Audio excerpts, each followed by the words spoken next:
Mr. Mustafizur Rahman, Program Manager, Campaign for Popular Education.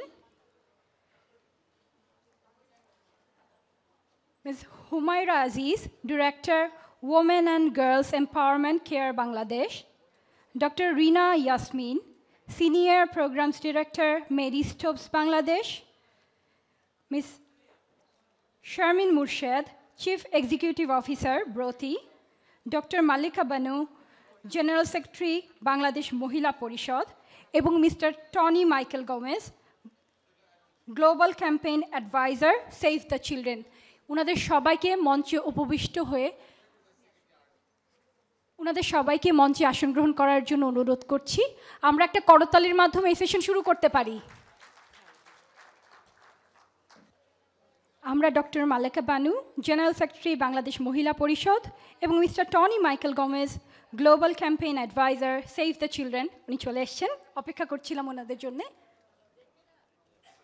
Ma'am, আমরা অধিবেশন শুরু করতে পারি। আমরা doctor Maleka Banu, general secretary Bangladesh Mahila পরিষদ, ওনার জন্য অপেক্ষা করছি। জি, ম্যাম চলে এসছেন। আমরা আবার করতালির মাধ্যমে সবাইকে স্বাগত জানাই।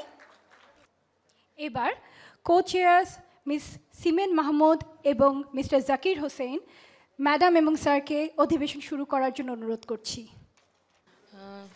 শুভ অপরাহ্ন, বোধহয় শুভ সকাল আর নেই। আপনাদের সবাইকে এই অধিবেশনে আসার জন্য অসংখ্য ধন্যবাদ। আমরা আজকে আলোচনা করব সামাজিক প্রসঙ্গ, একটা সমান্তরাল অধিবেশন, এখানে সামাজিক প্রসঙ্গ এবং বাংলাদেশের এসডিজি বাস্তবায়নে কাউকে পেছনে রাখা যাবে না, এটাই স্লোগান হিসাবে ধরছি। এবং আমাদের আরেকটা বিষয় যেটা মাথায় রাখতে হবে যে ইনক্লুসিভ মানে অন্তর্ভুক্তিমূলক উন্নয়ন এবং অর্থনৈতিক উন্নয়ন আমাদের আরেকটা গোল। তবে যেই সোশ্যাল পিলার্সগুলির কথা বলা হয়েছে, সামাজিক স্তম্ভ, সেখানে আমরা সাধারণভাবে যেগুলি বুঝি শিক্ষা, স্বাস্থ্য, নারী পুরুষ এবং শ্রেণী বৈষম্য এবং ওয়াটার অ্যান্ড স্যানিটেশন ম্যানেজমেন্ট, এবং তার সাথে আমি একটু সামাজিক নিরাপত্তাটাকেও একটু অন্তর্ভুক্ত করতে চাচ্ছি। এবং গোল 3, 4, 5, 6 সবগুলো আমার মনে হয় আমাদের আজকে আলোচনায় আসতে পারে। আলোচনা আরম্ভ করার আগে আমি জাস্ট একটা দুইটা একটু মানে কি বলবো, প্রারম্ভিক কথা একটু বলতে চাচ্ছি। আমরা জানি যে সব দেশেই যখন উন্নয়ন হয় এবং প্রবৃদ্ধি বাড়তে থাকে তখন একটা সম্ভাবনা থাকে বৈষম্য বাড়ার, এবং বাংলাদেশের ক্ষেত্রেও কিন্তু আমরা আজকে সকালে যেটা শুনলাম, বৈষম্য, শ্রেণীভিত্তিক বৈষম্য বেড়ে যাচ্ছে। এবং সেদিক থেকে বাংলাদেশে একটা অন্য দেশের সঙ্গে খুব যে অন্যরকম তা না। তবে যেটা আমাদের বুঝতে হবে যে আমরা সেই সকালের সেশনেও অধিবেশনে বলা হচ্ছে যে আমরা গড় সূচক দেখে কিন্তু আমাদের কী ধরনের পরিবর্তন হচ্ছে এটা বুঝতে পারি না। আমাদের কিন্তু আরও ডিসঅ্যাগ্রিগেটেডভাবে সূচকগুলো বুঝতে হবে। আর উন্নয়নের যে সুফলগুলো হয়, প্রবৃদ্ধির যে সুফলগুলো হয়, সেগুলো যদি আমরা জনগোষ্ঠীর মধ্যে দিয়ে পৌঁছাতে চাই, তাহলে কিন্তু আমাদের, আমি যেটা মনে করি, দুটো মাধ্যম আছে। একটা হলো শ্রমবাজার এবং আরেকটা হলো রাষ্ট্রীয় সেবা খাত। এই দুইটার মাধ্যমে কিন্তু আমরা যে উন্নয়নের সুফলগুলো পৌঁছাতে পারি। এবং সেই দৃষ্টিভঙ্গি আমি আশা করব যারা বক্তব্য রাখবেন বা যারা এই বিষয়ে কাজ করবেন তারা এই জিনিস দুটো মাথায় রাখবেন, যে আমাদের শ্রমবাজারের কথাও মনে রাখতে হবে এবং রাষ্ট্রীয় খাতের কথাও মনে রাখতে হবে। এবং আমরা দেখছি যে রাষ্ট্রীয় সেবা খাতে বিনিয়োগ কিন্তু আমাদের দেশে খুবই কম, দারুণভাবে অপ্রতুল, এবং কি আমাদের যে নেইবারিং দেশগুলো আছে এই সাউথ এশিয়া, তাদের তুলনায় অনেক কম। এবং এইটার ফলে যেটা হচ্ছে যে বৈষম্য কিন্তু আরও বাড়ছে, কারণ প্রান্তিক জনগোষ্ঠী, যারা হতদরিদ্র, দরিদ্র, নারী, তারপরে বয়স্ক, বৃদ্ধ, শিশু এবং অ্যাডোলেসেন্ট, যুবক যুবতী, তারা কিন্তু তখন ইয়ের উপরে নির্ভরশীল হয়ে যায় অনেক বেশি রাষ্ট্রীয় সেবা খাতে। তারা কিন্তু বাজারের থেকে সেবা নিতে পারে না, এবং সেই জন্য বৈষম্য তখন আরও বাড়তে থাকে। সেই জন্য আমার মনে হয় যে এই জিনিসটাও মাথায় রাখতে হবে। এবং প্রথমে আমি আপনার দেখে, আমি একটা কোনো অর্ডারিং আছে এখানে, প্রথমে যদি আমরা আরম্ভ করি, টনি মাইকেল গোমেজ, উনি global campaign adviser save the children. আপনারা সবাই যদি 4 থেকে 5 মিনিট নেন তাহলে আমার মনে হয় যে সবাই একটু কথা বলার সুযোগ পাবেন। অনেক ধন্যবাদ সভাপতিকে আমাকে প্রথমেই সুযোগ দেওয়ার জন্য। যদিও স্কেজুলে সবার শেষে আমার নাম ছিল এবং আমি খুব আশা নিয়েছিলাম যে সবাই হলটা ভরে যাবে, ততক্ষণে আমার কথা সবাই শুনতে পাবে। এনিওয়ে, আমাকে দিয়ে শুরু করা হয়েছে। মূলত আজকে যেই বিষয়বস্তুর উপরে কথা বলবো সেটি হচ্ছে যে আজকে সকালের যেই চমৎকার অধিবেশন আমরা দেখতে পেয়েছি, সেখানে আমরা দেখেছি যে বাংলাদেশের প্রান্তিক জনগোষ্ঠী, পিছিয়ে পড়া জনগোষ্ঠী, সুবিধাবঞ্চিত বিভিন্ন টার্মিনোলজিতে আমরা বিভিন্ন বাক্য ব্যবহার করছি বা শব্দ ব্যবহার করছি ঠিকই, কিন্তু যেটি বোঝাতে চাইছি আমরা প্রত্যেকে সেটি হচ্ছে পেছনে পড়ে যাওয়া যেই জনগোষ্ঠী, সেই জনগোষ্ঠীর কে আমাদের এই উন্নয়ন অভিলাষ যেটাই রয়েছে সেখানে একত্রিত করে এগিয়ে যাওয়ার যেই স্বপ্ন, যে লক্ষ্য 2030-তে আমরা নির্দিষ্ট করেছি সেটির বিষয়। এবং এই ছবিটি সবাই দেখেছেন। এখানে আমরা 17টি গোলের কথা বলছি এবং সেই 17টি গোলের সবগুলো নিয়ে আমি কথা বলবো না। তাহলে আমি যেগুলো নিয়ে কথা বলবো, যেহেতু আমি সেভ দ্য চিলড্রেনের তরফ থেকে দাঁড়িয়েছি এবং বুঝতেই পারছেন যে আজকে আমি কথা বলবো শিশুদেরকে নিয়ে এবং মূলত যেই সব শিশুরা পিছিয়ে পড়েছে তাদের নিয়ে। মূলত আমাদের এই 17টি গোলের মধ্যে এই 5টি গোল আমরা বলতে পারি যে শিশুদের সরাসরি শিশুদের জীবনের সাথে, পিছিয়ে পড়া শিশুদের জীবনের সাথে সংশ্লিষ্ট।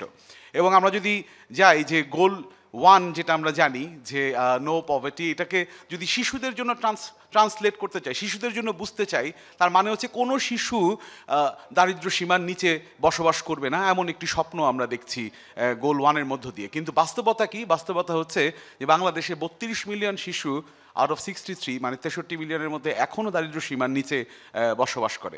আমরা যদি গোল 2-এর সাথে মিলাতে চাই তাহলে আমরা বলবো যে কোনো নো হাঙ্গার বা ক্ষুধা থাকবে না। কিন্তু আমরা যদি দেখি যে আমাদের দেশে 36.1% স্টান্টিং রেট, তার মানে বুঝতেই পারছি আমরা যে আমাদের শিশুদের মধ্যে পর্যাপ্ত পরিমাণ খাবারের এবং পুষ্টিকর খাবারের এবং তাদের বেড়ে ওঠার এই যে পিছিয়ে পড়া, এটি একটা বড় সংখ্যায় রয়েছে। আমরা যদি গোল 3-কে শিশুদের জীবনের সাথে মেলাতে চাই তাহলে দেখব যে আমরা গোল 3-তে স্বাস্থ্যের কথা বলেছি এবং যেটাকে শিশুদের জন্য বলাই যায় যে কোনো শিশু বাংলাদেশে মারা যাবে না এমন কোনো রোগে যে রোগটি থেকে মৃত্যু প্রতিরোধ করা সম্ভব, বা যে রোগটিকে প্রতিরোধ করা সম্ভব বা প্রতিকার করা সম্ভব, এমন কোনো রোগে বাংলাদেশে কোনো শিশু মারা যাবে না, এমন একটি স্বপ্ন গোল 3 আমাদেরকে দেখায়। কিন্তু বাস্তবতা কি? বাস্তবতা হচ্ছে যে 37.6% শিশু 5 বছরের বয়সের নিচে যারা রয়েছে, আন্ডার 5 মর্টালিটি রেটস 37.6 পার 1000। তার মানে হচ্ছে যে এখনও বাংলাদেশে এমন অনেক শিশু মারা যাচ্ছে যাদের এমন সব রোগে মারা যাচ্ছে যেটি আজকের এই যুগে দাঁড়িয়ে হবার কথা নয়। আমরা যদি গোল 4-কে রিলেট করতে চাই তাহলে একইভাবে আমরা বুঝবো যে প্রত্যেকটি শিশু অন্তত স্কুলে যাবার একটা সুযোগ পাবে এবং সে লিখতে পড়তে পারবে এবং গুনতে শিখবে। এই এতটুকু চাওয়া আমাদের গোল 4 আমাদের জন্য সেট করেছে। কিন্তু আমরা আজকে এই সকালে 10 মিলিয়ন শিশু যাদের স্কুলে যাবার কথা ছিল, আমরা যেরকম টিফিন নিয়েছি সেরকম টিফিনের ঘন্টা পেয়ে ছুটে গিয়ে টিফিন খাবার কথা ছিল, এরকম 10 মিলিয়ন শিশু শিক্ষা ব্যবস্থার বাইরে রয়েছে। আজকে তারা স্কুলে যায়নি। কেন যায়নি, কি কারণে যায়নি সে বিষয়ে বড় একটি লিস্ট তৈরি করা সম্ভব, কিন্তু তারা যায়নি, এটি হচ্ছে বর্তমানের ধ্রুব সত্য। এবং আমরা যদি বলি যে কোনো শিশু বৈষম্যের শিকার হবে না, গোল 10 আমাদেরকে শিখিয়েছে। কিন্তু তাহলে বৈষম্য এবং যে বিপন্নতার কথা আমরা সকালবেলা শুনছিলাম, তাহলে এই শিশুগুলো কারা সেটা একটু আপনাদেরকে চিনিয়ে দেওয়ার জন্য এই ছবি ব্যবহার করছি। এই যে ছবিটি দেখছেন, এটা আমাদের বৈষম্যের একটা চমৎকার উদাহরণ দিতে পারে। ডান দিকের অংশে যেই অংশ দেখা যাচ্ছে এবং বাম দিকের অংশে যে অংশ দেখা যাচ্ছে সেটা পরিষ্কার বলে দেয় যে শহর কেন্দ্রিক, নগর কেন্দ্রিক যে বস্তি, সেই বস্তির ভেতরের যেই শিশুরা, সেই শিশুরা প্রদীপের ঠিক নিচের অন্ধকারের মতোই পিছিয়ে পড়েছে। এখন বিভাগীয় শহর দিয়ে ঢাকাকে যদি এইভাবে চিন্তা করা হয় যে হ্যাঁ ক্যাপিটাল সিটি এবং এখানকার মানুষ যারা বসবাস করে তাদের প্রত্যেকের জীবনযাত্রা এবং সুযোগ সুবিধার মান সমান, এটি একটা হাস্যকর প্রতিবেদন হবে। এবং ওপরে নিচে আমি আর পড়ছি না, আমি কিছুক্ষণ আগে এই ডেটাটি বলেছি। কাজেই এই দুটি প্রেক্ষাপট যদি বিবেচনা করা হয় তাহলে দেখবো যে আরবান স্লামের যে শিশুরা রয়েছে এটি একটি। এবং সকালে আলোচনা এসেছে চরের কথা, হাওরের কথা। আমরা জানি যে চর এবং হাওর এই একটি গুরুত্বপূর্ণ জায়গা বাংলাদেশের জন্য জিওগ্রাফিক্যালি, যেখানে শিশুদের জীবন বিপন্ন। এই যে ছবিটি দেখতে পাচ্ছেন এটি একটি হাওরের ছবি, হবিগঞ্জের। এই হাওরের ভেতরেরই একটা গ্রাম, একটা আটি, অনেকটা আইল্যান্ডের মতো দেখতে। ছবিটা যত সুন্দর, এর ভেতরের জীবনযাত্রা এবং এর ভেতরের শিশুদের জীবনযাত্রা বা তাদের অবস্থা কিন্তু ততটাই বিপন্ন। দেখতে যতটা সুন্দর ছবিটি, ঠিক ততটাই বিপন্ন। একটি ছোট্ট মেয়ের গল্প এখানে বলবো। এই মেয়েটির নাম রানী। এই মেয়েটি তার ক্লাস 8-এর যে পরীক্ষাটি দিতে হয় সেই পরীক্ষায় দেওয়ার জন্য তার স্কুলে, সে যে আটিতে থাকে, যে গ্রামে থাকে, সেই গ্রাম থেকে তার স্কুলে যেতে 1.5 ঘন্টা নৌকা দিয়ে যেতে হয়। এবং নৌকা নষ্ট হয়ে গেল পার থেকে বেশ কিছুটা দূরে, এবং পরীক্ষা শুরু হয়ে যাচ্ছে। এমন অবস্থায় রানী যেটা সিদ্ধান্ত নিল সেটা হচ্ছে, সে ভাবলো সে যদি 15 থেকে 20 মিনিট সাঁতার কাটে তাহলে সে পারে উঠে পরীক্ষাটা দিতে পারবে। এবং রানী 15 থেকে 20 মিনিট সাঁতার কাটলো এবং তারপরে পরীক্ষার হলে পৌঁছলো এবং পরীক্ষা দিল। এখন এই রানীর কাছ থেকে যদি আমি GPA 5 বা গোল্ডেন 5 এক্সপেক্ট করি, এবং এই রানীকে যদি আমি বলি যে ঢাকা বিশ্ববিদ্যালয়ে ভর্তি হতে হলে এই রেজাল্ট থাকতে হবে, তার মানে আমরা নিজ হাতে আমাদের বৈষম্য এবং আমাদের এই যে ইনিকুইটি এটা তৈরি করেছি, এবং এই ইনিকুইটি তৈরি করে একটি অসুস্থ প্রতিযোগিতার মধ্য দিয়ে ভবিষ্যতের বাংলাদেশ নির্ধারণ করার কথা ভাবছি। অর্থাৎ এতক্ষণ যে গল্পগুলো বলেছি তাটি প্রমাণ করে দিচ্ছে বাংলাদেশে আপনি কোন পরিবারে জন্মগ্রহণ করেছেন, কোন ধর্মে জন্মগ্রহণ করেছেন, কোন শ্রেণীতে জন্মগ্রহণ করেছেন, তার সাথে সাথে প্রত্যেকটি শিশুর জন্য তার জীবন এবং তার ভবিষ্যৎ নির্ধারিত হয়ে যায় যখন কোথায় সে জন্মেছে সেটি নির্ভর করে। আমাকে 1 মিনিটের সাইন দেখানো হয়েছে।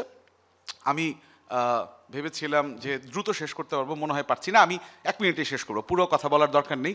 মূলত সমাধান কি, আমাদের যে প্রেসক্রাইব টেমপ্লেট ছিল সেখানে জানতে চাওয়া হয়েছে কি করলে আমরা এই সমাধান করতে পারবো। প্রথমত অ্যাকাউন্টেবিলিটি। আমরা প্রত্যেকে যারা এখানে বসে রয়েছি, প্রত্যেকে নিজের জায়গা থেকে, সরকারের প্রত্যেকটি মানুষ প্রত্যেকটি মন্ত্রণালয়ের জায়গা থেকে, রাজনৈতিক ব্যক্তিদের প্রত্যেকটি মানুষ তার প্রত্যেকের জায়গা থেকে যদি রাষ্ট্রের প্রতি, সমাজের প্রতি, ভবিষ্যতের প্রতি এবং শিশুদের প্রতি দায়বদ্ধ হয় এবং তার অ্যাকাউন্টেবিলিটির পরিচয় দেয়, যার যার নিজ নিজ যে কাজটি করার কথা সেই কাজটি ঠিকমতো করে, তাহলে কিন্তু এই সমস্যার সমাধান একমাত্র সম্ভব। কোনো নিউমেরিক্যাল ফিগার অথবা কোনো ধরনের বিশেষ টার্গেটেড ইন্টারভেনশন এই যে সামগ্রিক 5টি গোলের ক্রাইসিসের কথা বললাম সেটিকে সাময়িকভাবে অ্যাড্রেস করতে পারবে, কিন্তু আমাদেরকে 2030 সেই গোল অ্যাচিভ করে দিতে পারবে না। আর এটা হচ্ছে ইকুয়াল ট্রিটমেন্ট।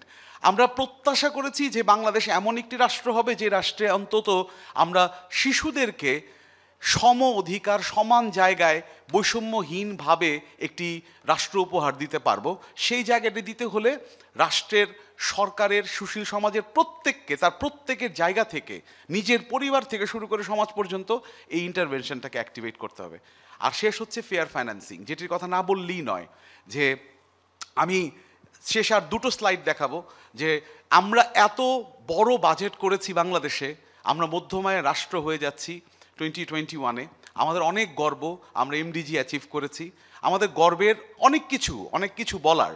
কিন্তু একই সাথে আমাদের যে অর্থায়ন, আমাদের যে জাতীয় বাজেট, আজকে আমরা যারা এখানে ডেভেলপমেন্ট পার্টনাররা এসছি, সুশীল সমাজ এসছি, তারা রাষ্ট্রের বৃহত্তর উন্নয়নে হয়তো পিসমিল বেসিস ভূমিকা রাখছি, কিন্তু মূল উন্নয়নের ধারা, মূল SDG অ্যাচিভ করার যার দায়িত্ব, যার কমিটমেন্ট, রাষ্ট্র যদি তার বিনিয়োগ, তার ইনভেস্টমেন্ট শিশুদের প্রতি না করে এবং এই যেই 5টি গোল নিয়ে কথা বলেছি, 5টি গোলকে কেন্দ্রীভূত করে না করে, তাহলে কোনো দিন আমরা SDG অ্যাচিভ করতে পারবো না। এই স্লাইডটি বলে দেয় সেই সত্যি কথা। 2011 থেকে 2017 পর্যন্ত যে অর্থ বছর, প্রতিটি অর্থ বছরে রাষ্ট্রের শিক্ষা খাতে, স্বাস্থ্য খাতে এবং শিশু সুরক্ষা খাতে বাজেট বরাদ্দ হ্রাস পেয়েছে। ইনক্রিজ হয়েছে হলুদ লাইনটি, সেটা হচ্ছে ট্রান্সপোর্টেশন। হ্যাঁ, আমাদের পদ্মা সেতুর প্রয়োজন রয়েছে, আমাদের উন্নয়নের অনেক কিছুর জন্য অ্যাক্সেসের এবং কমিউনিকেশনের প্রয়োজন রয়েছে, কিন্তু যেই 4টি দাগ নিচের দিকে যাচ্ছে, সেই 4টি দাগ লঙ্গার রানে বাংলাদেশকে অনেক ভোগাবে, কোনো দিন আমাদেরকে এসডিজি অ্যাচিভ করতে দেবে না। এবং এইটাকে প্যারামিটারের সাথে যদি তুলনা করা হয়, আমি এই স্লাইড দিয়ে শেষ করবো আপা, আমি জানি আপনি তাকিয়ে রয়েছেন। হ্যাঁ, আপনাকে আমি ভয় পাওয়া শুরু করেছি, আমি শেষ বাক্যটি উচ্চারণ করছি। এসডিজি টার্গেট এরিয়ার সাথে যদি আমাদের বাজেট এবং ইনভেস্টমেন্ট হিসাব করেন রাষ্ট্রের, তাহলে দেখবেন হেলথের জন্য আমাদের কোনো ইন্টিগ্রেটেড পলিসি প্রোগ্রেস নেই, কোনো টার্গেট নেই এবং ইনভেস্টমেন্ট নেই। এই কারণে হেলথের ইনভেস্টমেন্ট কমেছে। এডুকেশনে ইয়েস ইয়েস লেখা আছে, কারণ গত বছর এডুকেশন খাতে আমাদের ইনভেস্টমেন্ট কিছুটা বেড়েছে। হাঙ্গার এবং প্রোটেকশনের দুটার মধ্যেই একই অবস্থা। কাজেই রাষ্ট্র যতক্ষণ পর্যন্ত বিশ্বাস না করবে যে হ্যাঁ সে এই কথাগুলোর সাথে, এই গোলগুলোর সাথে কমিটেড, দায়বদ্ধ, এই কমিটমেন্টের এই প্রতিশ্রুতির জবাব তাকে অবশ্যই ইনভেস্টমেন্টের মধ্য দিয়ে দিতে হবে। এবং এই কারণে বাংলাদেশে শিশুদের জন্য কথা চিন্তা করে হলেও শিক্ষা খাতে, স্বাস্থ্য খাতে এবং শিশু সুরক্ষা খাতে, যেটি সরাসরি শিশুর জীবনে ভূমিকা রাখে, সেখানে ফেয়ার ফাইন্যান্সিং এনশিওর করতে হবে। আমাদের প্রত্যেকের এই জায়গায় রাষ্ট্রের কাছ থেকে, আমাদের নিজের প্রত্যেকের জায়গা থেকে এই বিষয়গুলোকে সামনে নিয়ে লড়াই করতে হবে। এসেছে নতুন শিশু, তাকে ছেড়ে দিতে হবে স্থান, জীর্ণ এই পৃথিবীতে ব্যর্থ মৃত ধ্বংসস্তূপ কাঁধে চলে যেতে হবে, চলে যাব আমরা সবাই সুশীল সমাজের। কিন্তু এই বিশ্বকে, এই রাষ্ট্রকে এই শিশুর বাসযোগ্য করে যাওয়ার দায়িত্ব কিন্তু আমাদের। ধন্যবাদ। ধন্যবাদ।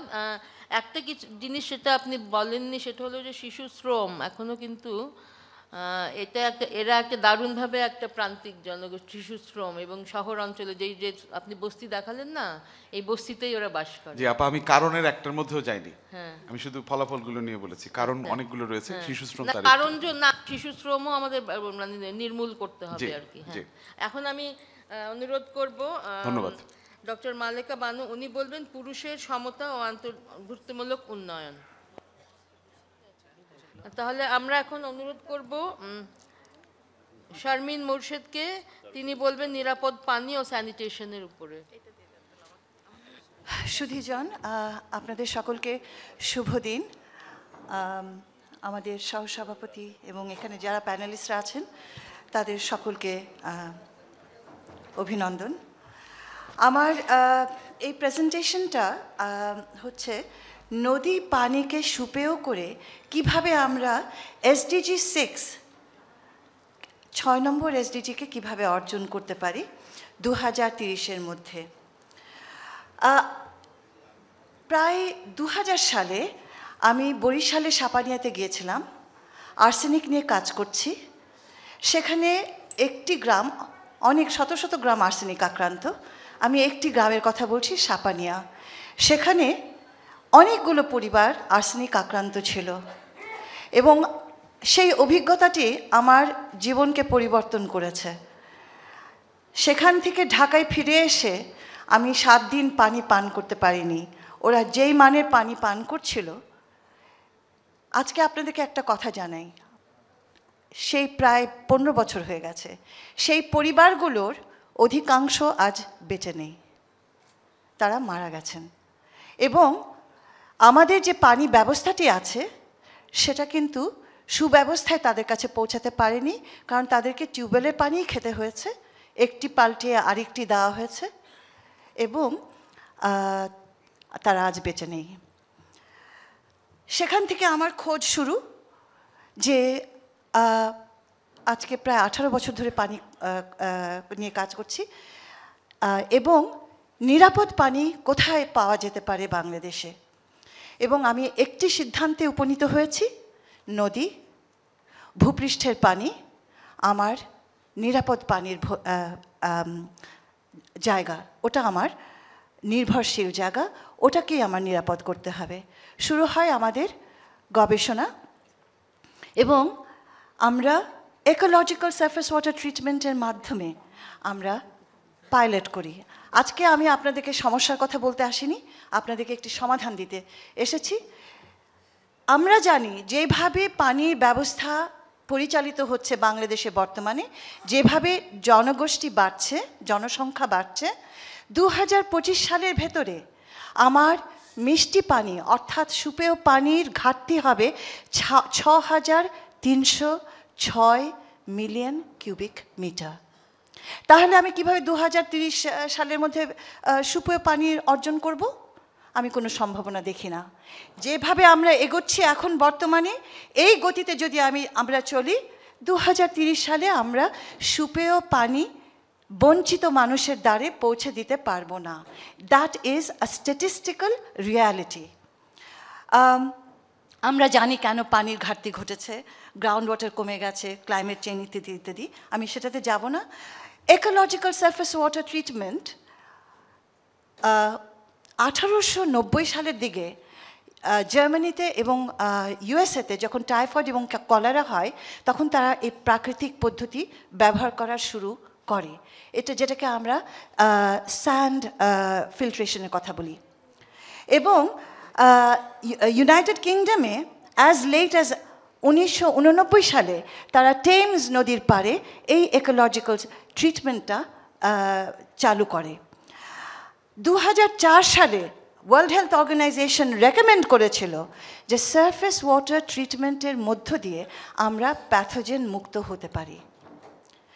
2005-এ বাংলাদেশে প্রথমবারের মতো ব্রতি এই ইকোলজিক্যাল সারফেস ওয়াটার ট্রিটমেন্ট প্রসেসটাকে ইন্ট্রোডিউস করে মহানন্দা নদীর ওপরে, এবং 4 বছরের প্রায়োগিক গবেষণার ফলে টেস্ট রান করার পরে একটি অত্যন্ত লোকজ দেশীয় উপায়ে আমরা তৈরি করি, এবং সেটি মাধ্যমে এই ব্রতির সারফেস ওয়াটার ফিল্টারের মাধ্যমে আমরা 2010 থেকে নিরাপদ পানি দিয়ে যাচ্ছি 3টি গ্রামকে, যেটা আর্সেনিক আক্রান্ত চাঁপাইনবাবগঞ্জে চামা গ্রামে। সেটা ছিল বাংলাদেশের প্রথম চিহ্নিত এবং রেকগনাইজড সরকার স্বীকৃত এলাকা যেটা আর্সেনিক আক্রান্ত। এবং আমি এক ঝলক আপনাদেরকে খুব দ্রুত বলবো যে এটার কাঠামোটা কী। আমার নদীর পানির সূত্র মহানন্দা নদী, আমার এলাকা হচ্ছে চামাগ্রাম চাঁপাইনবাবগঞ্জ, আমার প্রোডাকশন ক্ষমতা হচ্ছে 7 লক্ষ লিটার নিরাপদ পানি প্রতিদিন। আমি ব্যবহার করছি, আমার ডিমান্ড এই মুহূর্তে হচ্ছে 3 লক্ষ লিটার 3টি গ্রামে, এবং আমি মান্থলি ট্যারিফ পাচ্ছি, ওরা এটার জন্য টাকা দিচ্ছে, যারা নিচ্ছে 300 টাকা করে, কোনো ডিফল্ট নেই, কোনো ডিফল্টার নেই। 6.6 কিলোমিটার আমার নেটওয়ার্ক, পাইপলাইন নেটওয়ার্ক, তারা ঘরের মধ্যে পানিটা পাচ্ছে। আমার পানির স্ট্যান্ডার্ড বাংলাদেশ স্ট্যান্ডার্ড মিট করে, ওয়ার্ল্ড হেলথ অর্গানাইজেশনের স্ট্যান্ডার্ড মিট করে। এবং অবাক হবেন, এটা অনেকেই আমরা জানি না, এই প্রাকৃতিক উপায়ে এটা অর্গ্যানিক সিস্ট ওভা ভাইরাসেস এমনকি কিছু মেটালিক পদার্থ পর্যন্ত মুক্ত করতে পারে পানির থেকে, প্রায় 47% তার ঊর্ধ্ব, অত্যন্ত এফেক্টিভ। Professor A.H. খান, প্রাক্তন কেমিস্ট্রি ডিপার্টমেন্টের প্রফেসর, অত্যন্ত সিনিয়র প্রফেসর, উনি আমাদের এটাকে ইভ্যালুয়েট করেছিলেন। তার বক্তব্য, এটার হেলথ ইম্প্যাক্ট হচ্ছে ওখানে আমাদের ডিজিজ হাইজিন ইমপ্রুভ করেছে, পানির মান 5 বছর ধরে আমরা মেনটেন করছি, একটা দিনও আমরা এই পানির মান কম্প্রোমাইজ করিনি, এবং প্লাজমা প্লাস আমাদেরকে মান সায়েন্টিফিক্যালি ঠিক রাখার জন্য সহযোগিতা করছে। কারা আমাদের পানি পরীক্ষা, কার কাছে আমরা পরীক্ষা করি? ডিপিএইচই ল্যাবরেটরিতে করি, ICDDRBতে করি, এবং প্লাজমা প্লাস অ্যাপ্লিকেশন ল্যাবরেটরিতে করি, যেটা বাংলাদেশের একমাত্র ISO accredited water lab in the country. এখন দেখা যাচ্ছে এই পানির গ্রহণযোগ্যতা অনেক হাই এবং ডিমান্ডও অনেক বেশি। আমরা সেই গ্রামে কাউকে পিছনে ফেলে রাখিনি, যারা দরিদ্র তাদের জন্য স্পেশাল স্কিম আমরা তৈরি করেছি, যার মধ্যে প্রতিটি পরিবার যেন এই পানিটা পায়। এটার ব্যাপারে আর কিছু বলার আগে আমি আপনাদেরকে একটু আমাদের একটা ছোট্ট ভিডিও দেখাতে চাই। ওটা একটু কেউ যদি আমাকে হেল্প করে। আচ্ছা, কথাটা হচ্ছে এই, আমাদের এই সলিউশনটা কিন্তু আমাদের ন্যাশনাল পলিসির সাথে খুবই সঙ্গতিপূর্ণ এবং অত্যন্ত তাৎপর্যপূর্ণ। ন্যাশনাল আর্সেনিক পলিসি আছে গভর্নমেন্টের, সেখানে বলা হয়েছে যে যেখানে আর্সেনিক থাকবে সেখানে ভূগর্ভের পানি ব্যবহার না করে ভূপৃষ্ঠের পানি ব্যবহার করার নির্দেশ দেওয়া আছে, এবং সেটার উপরে আমাদের যথেষ্ট কাজ তেমন এগোয়নি দেশে। আর আরেকটি বিষয় হচ্ছে SDG 6-এর জন্য এটা ভীষণ তাৎপর্যপূর্ণ, কারণ এই পদ্ধতিটি দেশে যতগুলো নদী আছে মহানন্দা নদীর মান সম্পন্ন, অর্থাৎ র ওয়াটারের মানটা যদি মহানন্দা নদীর মতো হয় তাহলে আমার এই ফিল্টার ওই প্রতিটি নদীতে কাজ করবে, এমনকি খাল এবং বিলগুলোতেও এটা কাজ করবে। বলা প্রয়োজন যে আমাদের নদী ধ্বংস হচ্ছে, নদী মরে যাচ্ছে, তারপরেও এখনও শত শত নদী আছে যেগুলোতে বর্জ্য ফেলা হয়নি, রাসায়নিক বর্জ্য নেই এবং এখনও বেঁচে আছে, সেগুলোকে বাঁচানো খুব দরকার। এবং যেদিন এই নদীগুলো মানুষকে এই সাহায্যটা যখন এই নদীগুলো সুপেয় হয়ে উঠবে, আমার ধারণা কমিউনিটি এই নদীগুলোকে তারা নিজেই বাঁচাবে এবং নদী রক্ষা করার ক্ষেত্রেও কিন্তু এই পদ্ধতিটা একটা ইন্সপিরেশন হবে। হ্যাঁ, এবং শেষ কথা হচ্ছে যে আমরা কি চাই সিটিজেন্স প্ল্যাটফর্ম থেকে আমার একটা প্রস্তাব হচ্ছে যে সিএসওসদের ভেতরে নন গভর্নমেন্ট সেক্টরে যতগুলো গুড প্র্যাকটিসেস হচ্ছে, ভালো ভালো উপমা তৈরি হচ্ছে, মডেলস হচ্ছে, সেগুলোকে তারা সেই ইনফরমেশনটা তারা রাখবে, গভর্নমেন্টকে জানাবে এবং এগুলোকে নেশন ওয়াইড রেপ্লিকেশন খুব জরুরি। এগুলো স্কেল আপ করার জন্য রেডি, সেখানে সরকার এগুলো জানবে এবং এই জায়গাটায় আমাদের এই প্ল্যাটফর্মটা একটা চমৎকার ভূমিকা পালন করতে পারে ওই সমন্বয়টা ঘটিয়ে। এবং এটাই হচ্ছে আমার মূল প্রস্তাব, যে এটা আমরা যেন স্কেল আপ করে ন্যাশনালি দেখাতে পারি। আপনাদের সকলকে ধন্যবাদ। যদি আমাকে অ্যালাউ করে তাহলে আমি 2 মিনিট অন্তত ভিডিওটা একটু দেখাই আপনাদেরকে, তারপরে না হয় আমরা বন্ধ করে দেব। এই পানি স্বচ্ছ কিন্তু দূষণমুক্ত নয়। এবং আমার চামা গ্রামে সকল টিউবওয়েলটি আর্সেনিক মুক্ত কোনো পানি নেই। প্রথম আমরা চেষ্টা করেছিলাম গভর্নমেন্টের মাধ্যমে, আপনার পাবলিক হেলথের মাধ্যমে, কিন্তু আমাদের বারোঘরিয়া ইউনিয়নে কোনো রকমের কোনো জায়গাতেই আমরা আর্সেনিক মুক্ত পানি পাই নাই। বেসরকারি সাহায্য সংস্থা ব্রতী দরিদ্র গ্রামীণ জনপদে জীবনের জন্য অপরিহার্য নিরাপদ পানি সরবরাহের জন্য গ্রহণ করে একটি বিশেষ প্রকল্প। ভূপৃষ্ঠের পানি নিয়ে কাজ করব। ভূপৃষ্ঠের পানির ব্যবহার, বিশেষ করে নদীর পানির ব্যবহারের পদ্ধতিগুলো নিয়ে আমরা গবেষণা করব এবং এই পানিটাকে মানুষের কাছে আবার সুপেয় করে তুলব, এরকম একটা আমাদের নীতিগত সিদ্ধান্ত ছিল। আমাদের প্রথম চ্যালেঞ্জ হয়ে গেল এই পানিটাকে ব্যাকটেরিয়া মুক্ত করা। আগে শরীরে পানি ঢাললে আঠা আঠা করতো, এই পানি ঢাললে শরীর আঠা আঠা করে না, খুব ভালো হয়। শ্যাম্পু করলে চুল খুব সুন্দর হয়, সিল্কি হয়। আগে সাবান সোটা বেশি লাগতো টিউলের পানিতে, তাও পরিষ্কার হতো না, লাল হয়ে কাপড় দাগ হয়ে থেকে যেত। আর এখন একবারে কাপড় ফ্রেশ। আমরা খাওয়া দাওয়া, গোসল হাত সব কিছু আমরা রান্না বান্না সবই করছি, আবার আমাদের অসুখ বিসুখ কম হচ্ছে। আমাদের তো লাগে টিউবওয়েলের পানি ব্যবহার করতাম, তো আর্সেনিক আছে, ওই ভাত ধরতে এলো হলুদ হতো, এখন তার হলুদ হয় না, এখন সাদা হয়। তো সোর্স ওয়াটার যেটা, সেটা অ্যাকচুয়ালি ক্লিন সারফেস ওয়াটারের যে ক্রাইটেরিয়া সেটা মিট করে, এবং ট্রিটেড ওয়াটার যেটা, সেটা আমরা ড্রিঙ্কিং ওয়াটার, যেহেতু ড্রিঙ্কিং পারপাস, সেই জন্য আমরা ওটাকে টেস্ট করেছি with respect to Bangladesh standards for drinking water as well as যে ওয়ার্ল্ড হেলথ অর্গানাইজেশনের যে guideline বেলুস। It is a very innovative idea যে রিভার ওয়াটারকে স্যান্ড ফিল্টার দিয়ে ট্রিট করে ওটাকে ড্রিঙ্কিং ওয়াটার হিসাবে সাপ্লাই করা, এবং সেখানে যে কমিউনিটির যে ওয়াটার কোয়ালিটি যেটা, সেটা আমি পার্সোনালি টেস্ট করেছি এবং I found it perfect and I had no problem with drinking full glass of water.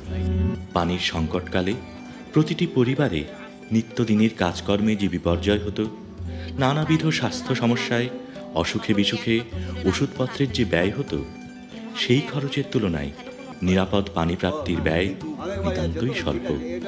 এই সরবরাহ প্রকল্পে রয়েছে ব্রতির ভর্তুকি, কিন্তু একটি প্রকল্প সচল রাখতে ভর্তুকির বিকল্প পথ প্রয়োজন। এক্ষেত্রে আপনাদেরকে একটা ডিসিশন নিতে হবে, বলতে হবে। প্রকল্প সুষ্ঠু পরিচালনার জন্য সমিতির সদস্যরা নিয়মিত বৈঠকে মিলিত হন। পারস্পরিক মতবিনিময়ের মাধ্যমে সমস্যা চিহ্নিত করে তারা সমাধানের পথ খোঁজেন নিজেরাই। আমরা যদি আমাদের ট্রেডিশনাল নলেজ এবং ফোক উইজডমের কথা ধরি, তাহলে দেখতে পাবো প্রত্যেকটা গ্রামেই আলাদা একটা রিজার্ভ পুকুর রাখা থাকতো। নদীতে তেমন বর্জ্য ছিল না, এবং আমরা যদি নদীকে দূষণ থেকে রক্ষা করি, মলমূত্র ত্যাগ না করি, পুকুরের পানিটাকে যদি নিরাপদে রাখি, তাহলে সারফেস ওয়াটারই হতে পারে আমাদের খাবার পানির সরবরাহের নিরাপদ উৎস। ধন্যবাদ।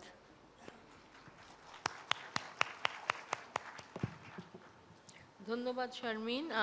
আমি এখন অনুরোধ করব ডক্টর মালেকা বানুকে নারী পুরুষ সমতা ও অন্তর্ভুক্তিমূলক উন্নয়নের উপরে বলার জন্য।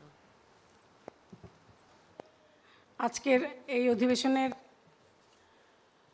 সহসভাপতি দুজন এবং আমার সহযাত্রী এসডিজি বাস্তবায়নে আমার সহযাত্রী প্যানেলিস্ট এবং উপস্থিত দেশের বিভিন্ন প্রান্ত থেকে এবং বিভিন্ন সংগঠন থেকে আসা সহকর্মী সহযাত্রী ভাই বোনেরা, সবাইকে বাংলাদেশের নারী আন্দোলন এবং বাংলাদেশ মহিলা পরিষদের পক্ষ থেকে আন্তরিক অভিনন্দন এবং শুভেচ্ছা জানাই।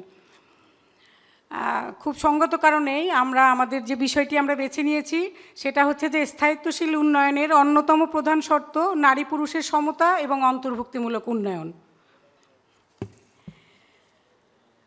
এখানে আমরা যে সমস্ত চ্যালেঞ্জগুলোকে চিহ্নিত করেছি, আসলে আমি আলোচনার সূত্রপাত আসলে করতে চাচ্ছি, আলোচনার সমাপ্তি আপনারাই টানবেন আপনাদের আলোচনার মধ্যে দিয়ে। এখানে আমরা যে সমস্ত চ্যালেঞ্জগুলো প্রতি আপনাদের দৃষ্টি আকর্ষণ করতে চাচ্ছি, সেটা আমরা অনেকবার বলেছি, আপনারাও জানেন যে নারীর প্রতি প্রচলিত বৈষম্যমূলক দৃষ্টিভঙ্গি এবং প্রান্তিক জনগোষ্ঠীকে বিযুক্তিকরণের যে প্রবণতা, সেটাকে আমরা চিহ্নিত করেছি।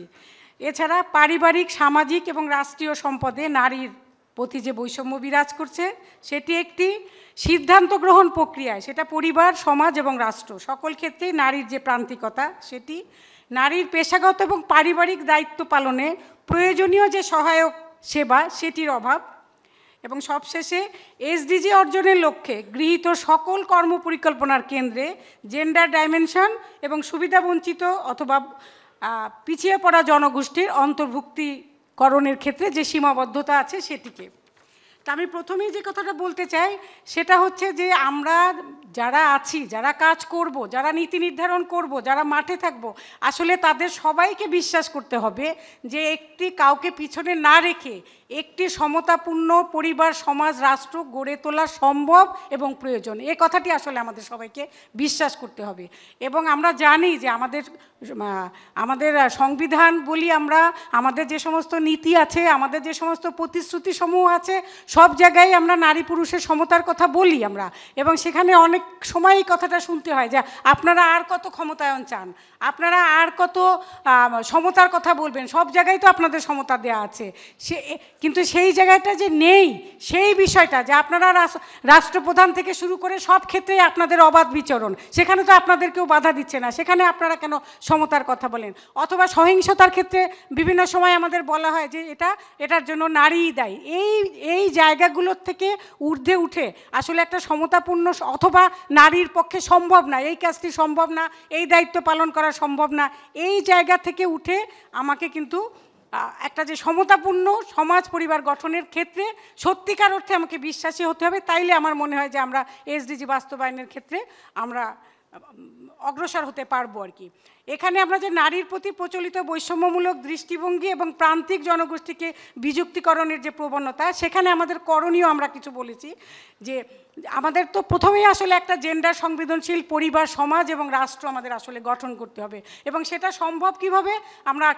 প্রথমে আমরা ভাবি যে একটা বিজ্ঞান ভিত্তিক, জ্ঞান ভিত্তিক, মানবাধিকারের মূল্যবোধ সম্পন্ন একটা জেন্ডার সংবেদনশীল সমাজ আমাদের গঠনের জন্য আমাদের আসলে প্রাতিষ্ঠানিক অপ্রাতিষ্ঠানিক যে শিক্ষা ব্যবস্থা, সেই শিক্ষা কারিকুলাম, সেটা কিন্তু আমাদের গড়ে তোলা খুব প্রয়োজন। এখানে গণমাধ্যম আমাদের দৃষ্টিভঙ্গি পরিবর্তনে সহায়ক হতে পারে, আর আমরা যারা কাজ করছি মাঠে ঘাটে ময়দানে, সরকার বেসরকার সবাই মিলে তারা কিন্তু যে সচেতনতামূলক যে কার্যক্রম আমরা পরিচালনা করছি সেটা আমাদের চালিয়ে যেতে হবে, এইটা সম্ভব।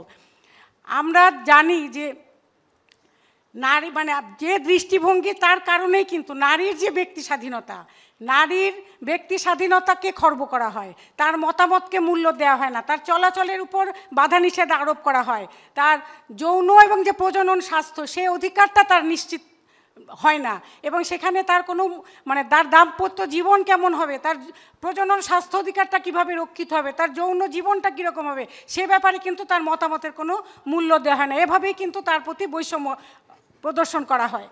নারীর, আমরা জানি যে নারীর প্রতি সহিংসতা, আমরা জানি যে এই নারীর প্রতি সহিংসতা এটা কিন্তু আমাদের সমাজ, আমাদের আইন, আমাদের প্রথা এটা কিন্তু এন্ডোর্স করে, এটাকে অনুমোদন করে। সেই যে সংস্কৃতি, এই সংস্কৃতি থেকে কিন্তু আসলে আমাদের বেরিয়ে আসতে হবে।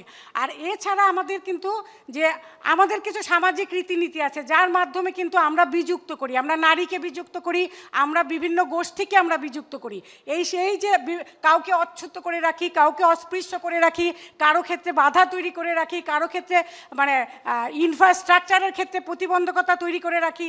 এই যে বিযুক্তিকরণ যে একটা প্রবণতা, এই প্রবণতা থেকে কিন্তু আমাদের বেরিয়ে এসে সবাইকে কিন্তু উন্নয়নের যে মূল ধারায় সেই জায়গায় আমাদের আসলে যুক্ত করতে হবে। আমরা জানি যে আমাদের অনেক আন্দোলন, অনেক নীতি, অনেক জাতীয় আন্তর্জাতিক উদ্যোগের ফলে কিন্তু অনেক আইন প্রণীত হয়েছে। সেই জায়গায় আমরা এও জানি যে এই আইনগুলো অনেকই বৈষম্যমূলক এবং ত্রুটিপূর্ণ। পারিবারিক আইন বৈষম্যমূলক, আমরা সবাই জানি যে যে পারিবারিক আইনগুলো বিভিন্ন ধর্মের মানুষ, নারী পুরুষ কিন্তু তাদের কিন্তু ভিন্নতা আছে পারিবারিক আইনের ক্ষেত্রে। সুতরাং সেখানে নারী পুরুষ এবং নারীতেও কিন্তু বৈষম্য আছে আর কি। আমরা জানি যে ধর্ষণের আইন পরিবর্তন করার দরকার, বাল্যবিবাহের যে শর্তযুক্ত যে আইনটি সেটা বিশেষ বিধানসভা আইনটি সেটা পরিবর্তন করার দরকার, যৌতুক বিরোধী যে আইনটা আছে সেটারও যুগোপযোগী করার দরকার। এছাড়াও যে বিদ্যমান যে আইনগুলো আছে সেখানে কিন্তু আপনার সেই আইনগুলোর বাস্তবায়নও করা দরকার এবং নতুন আইন প্রণয়ন করা দরকার। আমরা বলছি যে উত্ত্যক্তকরণ এবং যৌন হয়রানির বিরুদ্ধে আইন করার দরকার, ইউনিফর্ম ফ্যামিলি কোড করার দরকার। আমরা সকালেই শুনলাম যে বৈষম্য বিলোপ যে আইনটি, সেই আইনটি আসলে বাস্তবায়ন করা অত্যন্ত জরুরি। এছাড়া নারীর প্রতি যে সকল প্রকার বৈষম্য বিলোপের যে জাতিসংঘ যে দলিলটি আছে, সিডো দলিল, আমরা মনে করি যে সেই সিডো দলিলটি আমাদের সরকার ধারা 2 এবং ধারা 16-এর 1-এর ক থেকে যে সংরক্ষণ রেখে যে অনুমোদন করেছে সে পূর্ণ অনুমোদন এবং বাস্তবায়ন করার দরকার, এবং এটি আসলে সকলের আসলে আত্মস্থ করার দরকার। তাছাড়া যে কথাটি বারেই আসে, আসলে জেন্ডার বিভাজিত তথ্যটা আসলে আমাদের সংগ্রহ করার দরকার, সংরক্ষণ করার দরকার, বাস্তবায়ন করার দরকার এবং সবাইকে আসলে অবহিত করার দরকার।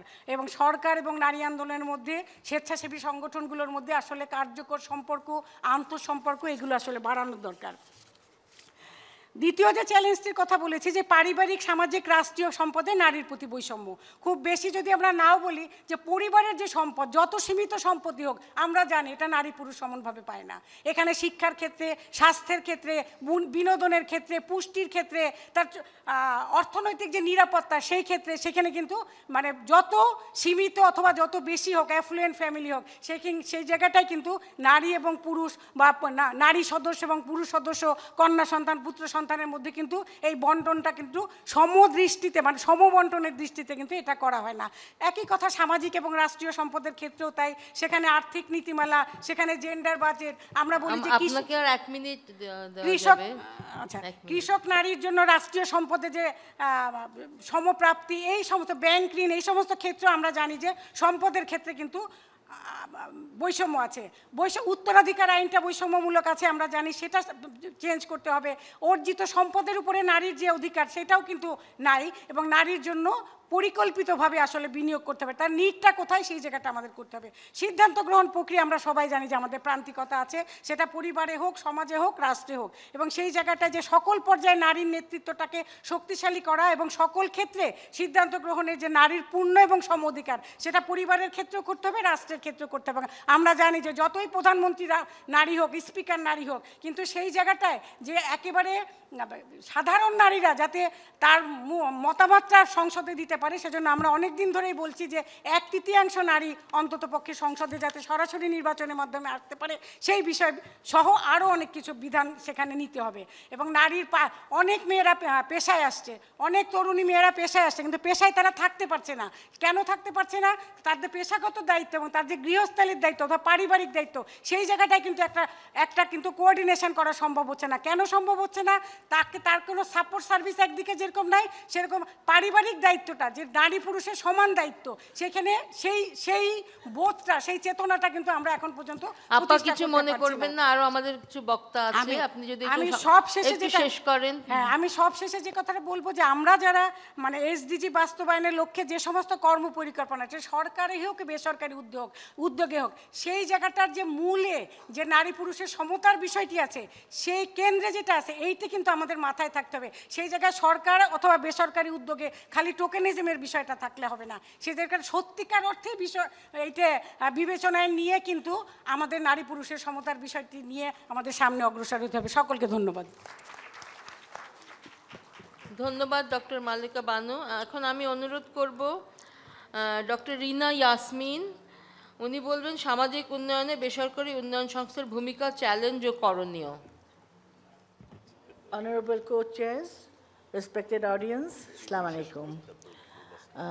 আমাকে রোল অফ এনজিওস বলা হয়েছে। I will be concentrating more on ম্যারিস্টপসের এক্সপিরিয়েন্সের উপরে, বিকজ যেহেতু আমি ম্যারিস্টপসে কাজ করি এবং we are service delivery organization, এবং আমাদের experience on service delivering and reaching the most who are left out, সেই এক্সপিরিয়েন্স এবং how to overcome the barriers and challenges, সেগুলোর উপরে আমি আলোকপাত করব।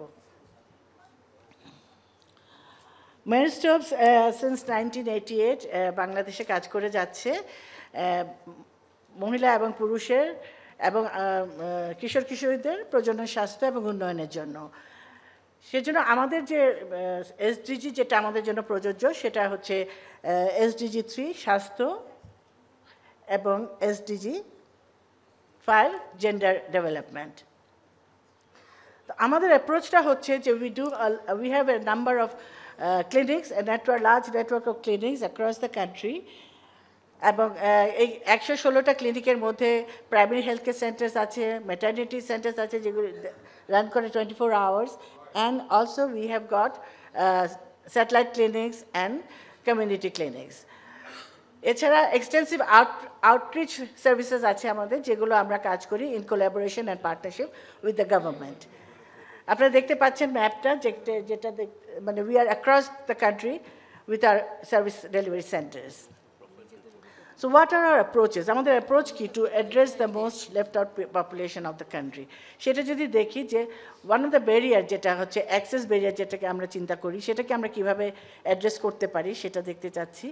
তো আমরা যখন আমাদের সার্ভিস ডেলিভারি মডেলটাকে তৈরি করি, তখন দেখা যায় যে আমরা মাল্টি টায়ার অ্যাপ্রোচটা নিয়ে মডেল তৈরি করি, যাতে করে we can address the most poorest who live in the slums or in the pavement dwellers. তাদের জন্য আমরা আমাদের কমিউনিটিতে সার্ভিস ডেলিভারি অ্যাপ্রোচ থাকে। কমিউনিটি থেকে ভলেন্টিয়ার সিলেক্ট করে তাদেরকে আমরা স্কিল করে তাদেরকে দিয়ে অ্যাওয়ারনেস ক্রিয়েশন এবং referral linkages to the satellite clinics which are also very close to the community, so that the women who have got restricted mobility যারা এবং অ্যাফোর্ডেবিলিটি প্রবলেম, তারা কিন্তু সহজে আসে না ক্লিনিকগুলোতে। সেই জন্য কমিউনিটিতে আমাদের স্যাটেলাইট ক্লিনিকসগুলো তাদেরকে আমরা সেভাবে হেল্প করতে পারছি। এছাড়াও প্রাইমারি হেলথ কেয়ার ক্লিনিক্স আছে যেগুলো আর লো প্রাইসড এবং women who can access services তারা এসে কমিউনিটিতে দেয়। কিন্তু তার সাথেও আমাদের আবার the maternity centers-গুলোর with referral linkages established করা থাকে, so that they can be referred to the centers when they need referral services and services like delivery services. এবং সবশেষে আমাদের টার্শারি কেয়ারের জন্য, হাই লেভেল কেয়ারের জন্য গভর্নমেন্ট ফ্যাসিলিটিসগুলোর সাথেও আমাদের রেফারেল লিঙ্কেজ আছে। So as you can see, there's a chain of service deliveries আমরা চিন্তা করে থাকি এবং প্রভিশন করে থাকি। And lastly, I can say যে আমাদের একটা কল সেন্টার আছে।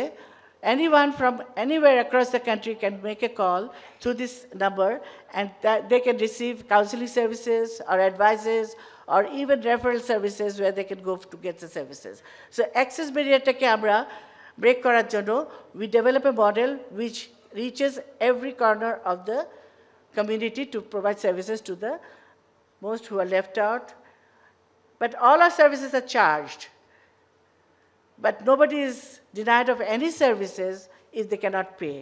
So affordability issueটা যে ব্যারিয়ারটা আছে সেটাও আমরা অ্যাড্রেস করার চেষ্টা করি। কিভাবে করি?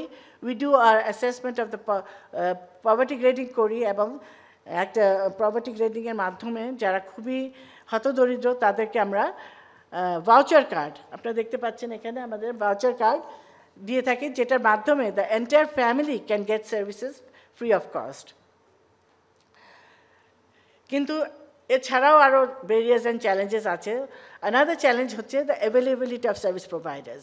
দেখা গেছে স্লামে কাজ করার জন্য অথবা হতদরিদ্রদের নিয়ে কাজ করার জন্য, পেমেন্ট ওয়ারার্সদের নিয়ে কাজ করার জন্য কিন্তু ডাক্তার প্রোভাইডাররা they are not willing or they are not available.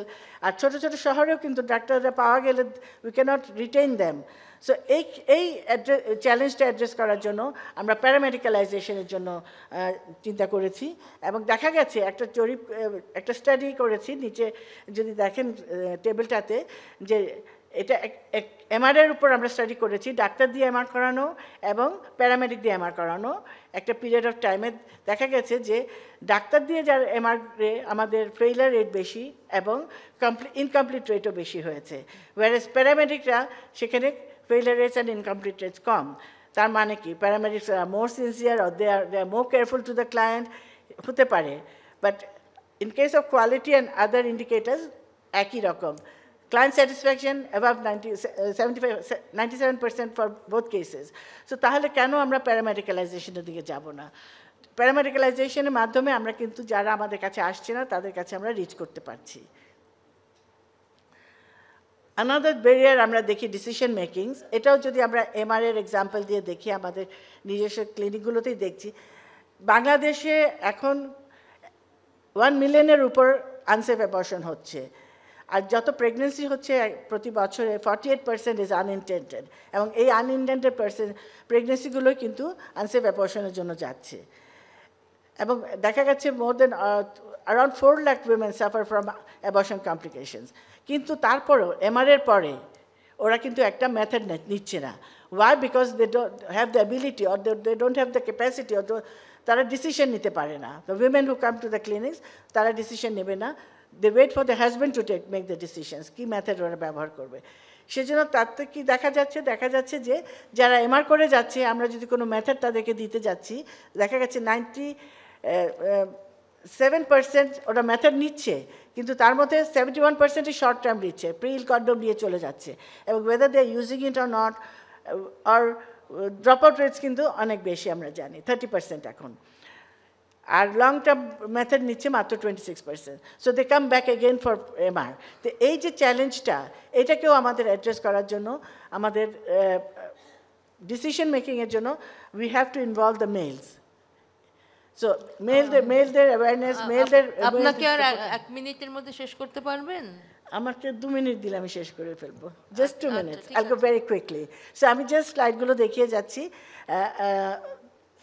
এটাও আরেকটা চ্যালেঞ্জ, আমাদের টিএফআর ইজ স্ট্যাগনেটিং, কারণ দেখা যাচ্ছে যে আমাদের আর্লি ম্যারেজ হচ্ছে এবং একের পর এক মারা বাচ্চা নিয়ে যাচ্ছে। তো সেই ক্ষেত্রে আমাদের এই অ্যাপ্রোচটা আমি একটু বলতে চাচ্ছি, যে আমাদের outreach approach, collaboration with the government, যেখানে আমরা আমাদের টিম রিজনালি আমরা প্লেস করি, এবং এই টিমগুলো যেখানে government centre, government upazila health কমপ্লেক্সগুলোতে প্রোভাইডাররা থাকে না, রিমোটেস্ট লোকেশনে, সেই সব জায়গায় এরা যাচ্ছে। So I have to show you how difficult the journey is of this teams. আমি যদি দেখাই এখানে, এইভাবে the team, the doctor and একটা ফিল্ড ওয়ার্কার বাঁশের সাঁকর পার হয়ে যাচ্ছে in motor cycle,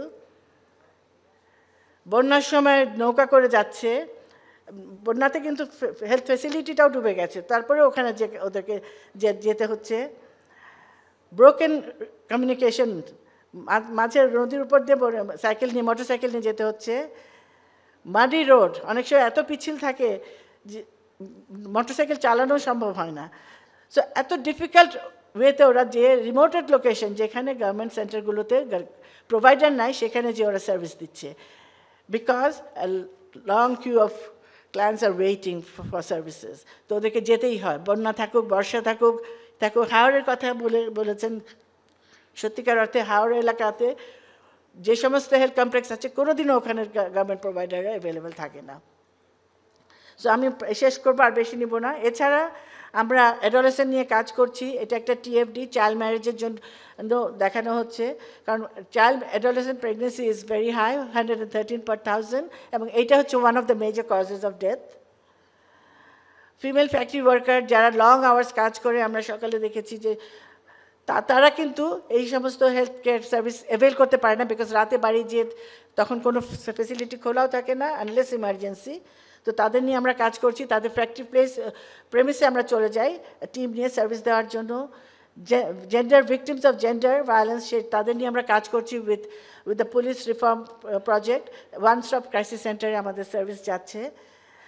so annually আমরা দেখছি 1.8 million clients, they come through our door to take services. So nobody is left behind. আমি দুঃখিত যে আমার আসলে আরেকটা অনুষ্ঠানে যেতে হবে, সেই জন্য আমি আপনাদের কাছ থেকে বিদায় নিয়ে নিচ্ছি, এবং জাকির ভাই এখন আপনাদেরকে পুরো পরিচালনা করবেন, এবং উনি অনেক বেশি সুযোগ্য আমার এই ব্যাপারে। অনেক অনেক ধন্যবাদ আপনাকে সময় দেওয়ার জন্য। তিনি বলেছিলেন যে 1:01টার মধ্যে যেতে হবে, অলরেডি আপনার 15 মিনিট দেরি হয়ে গেছে। আমাদের সাথে আরও দুজন যারা প্যানেলিস্ট আছেন তাদেরকে একটু সময়টার দিকে আমি অনুরোধ করব খেয়াল রাখতে, কারণ হলো আমাদের মূল উদ্দেশ্য ছিল যেটা দেবপ্রিয়াদা প্রথমেই বলেছিলেন যে আমরা সবাই একটা ইনভলভমেন্ট চাই, সবাই ভয়েসটা চাই, কাজেই সময় খুব কম, সবাই যাতে যারা উপস্থিত আছেন তারাও যাতে কথা বলতে পারে। এখন আমি অনুরোধ করছি হুমায়রা আজিজ, পরিচালক কেয়ার বাংলাদেশ, পরিচালক নারীর ক্ষমতায়ন, উনি বলবেন নারীর ক্ষমতায়ন ও এসডিজি অর্জন, চ্যালেঞ্জ এবং করণীয়। আপনাকে অনুরোধ করছি আপনার বক্তব্য উপস্থাপন করার জন্য। সম্মানিত সহসভাপতিবৃন্দ, সম্মানিত প্যানেলিস্ট এবং এখানে উপস্থিত আমার সহকর্মী এবং সহযোদ্ধা, সবাইকে শুভেচ্ছা জানিয়ে আমি শুরু করছি। আজকে আমার বিষয় হচ্ছে নারীর ক্ষমতায়ন এবং আমরা কি ধরনের চ্যালেঞ্জেস মাঠ পর্যায়ে ফেস করি এবং আমাদের কিছু রেকমেন্ডেশন নিয়ে আমি আজকে আমাদের প্রেজেন্টেশন তুলে ধরেছি। এখানে উপস্থিত যারা সবাই আছেন তাদের কাছে একটি উন্নয়নের বর্ণনা আছে, এবং সাধারণত আমরা দেখে থাকি যে যেই উন্নয়নের বর্ণনাটা নিয়ে আমরা আসলে বেশি চর্চা করি সেটি হচ্ছে নারীকে কিভাবে উন্নয়নের ভিতরে অন্তর্ভুক্ত করা যায়। বাট আমাদের কাছে মনে হয়েছে একটি নারীর দৃষ্টিভঙ্গি থেকে আসলে আমাদের উন্নয়ন মূল্যায়ন করাটাও আসলে প্রয়োজন। সো যেভাবে আমরা ক্ষমতায়নকে বুঝতে চেষ্টা করি সেটি যদি একটু আলোচনা করি প্রথমে, সেটি হচ্ছে যে প্রথমে আমরা অবশ্যই ক্ষমতায়ন যখন বলি আমরা তিনটি বিষয়কে মাথায় রেখে আসলে ক্ষমতায়ন বোঝার চেষ্টা করি। একটি হচ্ছে এজেন্সি অর্থাৎ নারীর নিজস্ব সক্ষমতা, অন্যটি হচ্ছে স্ট্রাকচার অর্থাৎ সামাজিক অবকাঠামো যেখান থেকে সে তার চাহিদা এবং অধিকার পাচ্ছে এবং নিচ্ছে, এবং তৃতীয়টি হচ্ছে সম্পর্ক অর্থাৎ যেই সম্পর্কগুলির মাধ্যমে আসলে সে তার চাহিদা এবং অধিকার নিশ্চিত করছে। তো আমার আজকের প্রেজেন্টেশনে যখন আমি চ্যালেঞ্জেস বা কিছু স্ট্যাটিস্টিক্স প্রেজেন্ট করব, আমরা দুটোই প্রেজেন্ট করব আসলে। একটি হচ্ছে সামাজিক অবকাঠামোগত চ্যালেঞ্জেস এবং আরেকটি হচ্ছে agency related challenges.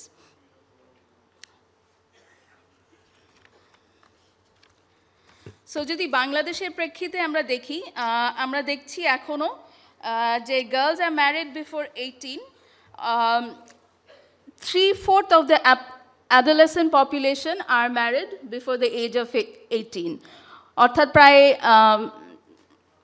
3/4 adolescent population 18 বছরের বয়সের আগে বিয়ে হয়ে যায়, এবং 65% পপুলেশন উইমেন পপুলেশন এখনও আনএমপ্লয়েড, অর্থাৎ অ্যান্ড দেন আমরা যেটা দেখি সেটা হচ্ছে যে নারী এবং কন্যা শিশু আসলে স্কুল থেকে ড্রপ আউট হচ্ছে এবং টার্সিয়ারি এডুকেশনে তাদের রিপ্রেজেন্টেশন অনেক কম। টেকনিক্যাল এরিয়াতে তারা এখনও আসতে পারছে না বিকজ তাদের স্কিলস এখনও সেভাবে ডেভেলপড হয়নি, এবং women are facing barriers in terms of career growth. অর্থাৎ এটা পাবলিক সেক্টরেই হোক, প্রাইভেট সেক্টরেই হোক, উইমেনদের যে কেরিয়ার গ্রোথটি আছে সেটি অনেক প্রতিবন্ধকতার সম্মুখীন হচ্ছে। এবং আমরা যদি দেখি চাইল্ড ম্যারেজ, তাহলেও দেখবো যে আসলে চাইল্ড ম্যারেজ বিষয়টি আমাদের সোসাইটিতে বেশ, সমাজে বেশ বড়োভাবে প্রিভ্যালেন্ট, এবং এটা একভাবে যেরকম এডুকেশনকে ডিসরাপ্ট করছে, অন্যভাবে স্কিল বাড়ানোর ক্ষেত্রে একটা প্রতিবন্ধকতা সৃষ্টি করছে, এবং আলটিমেটলি এটা একটি সিস্টেমিক ডিসক্রিমিনেশন তৈরি করছে নারী ও কন্যা শিশুর ক্ষেত্রে। এবং আমরা যদি দেখি যে আসলে এখানে এরকমও কিছু গ্রুপ আছে যারা হয়তো রিলিজিয়াস বা এথনিক মাইনরিটি অথবা ইন্ডিজিনাস পপুলেশন, অথবা তারা ডিসেবলড হওয়ার কারণে তারা আসলে নারী হিসাবেও ডিসক্রিমিনেটেড হচ্ছেন, এবং তাদের যে গোষ্ঠীগত আইডেন্টিটি আছে বা তাদের যে ডিসেবিলিটি আছে সেটির জন্য তারা আসলে ডিসক্রিমিনেটেড হচ্ছেন। সো এখন প্রশ্ন হচ্ছে যে আসলে তাহলে নারীরা কি সত্যিকার অর্থেই ইকুয়াল পার্টনার হতে পারছেন কিনা ডেভেলপমেন্টে?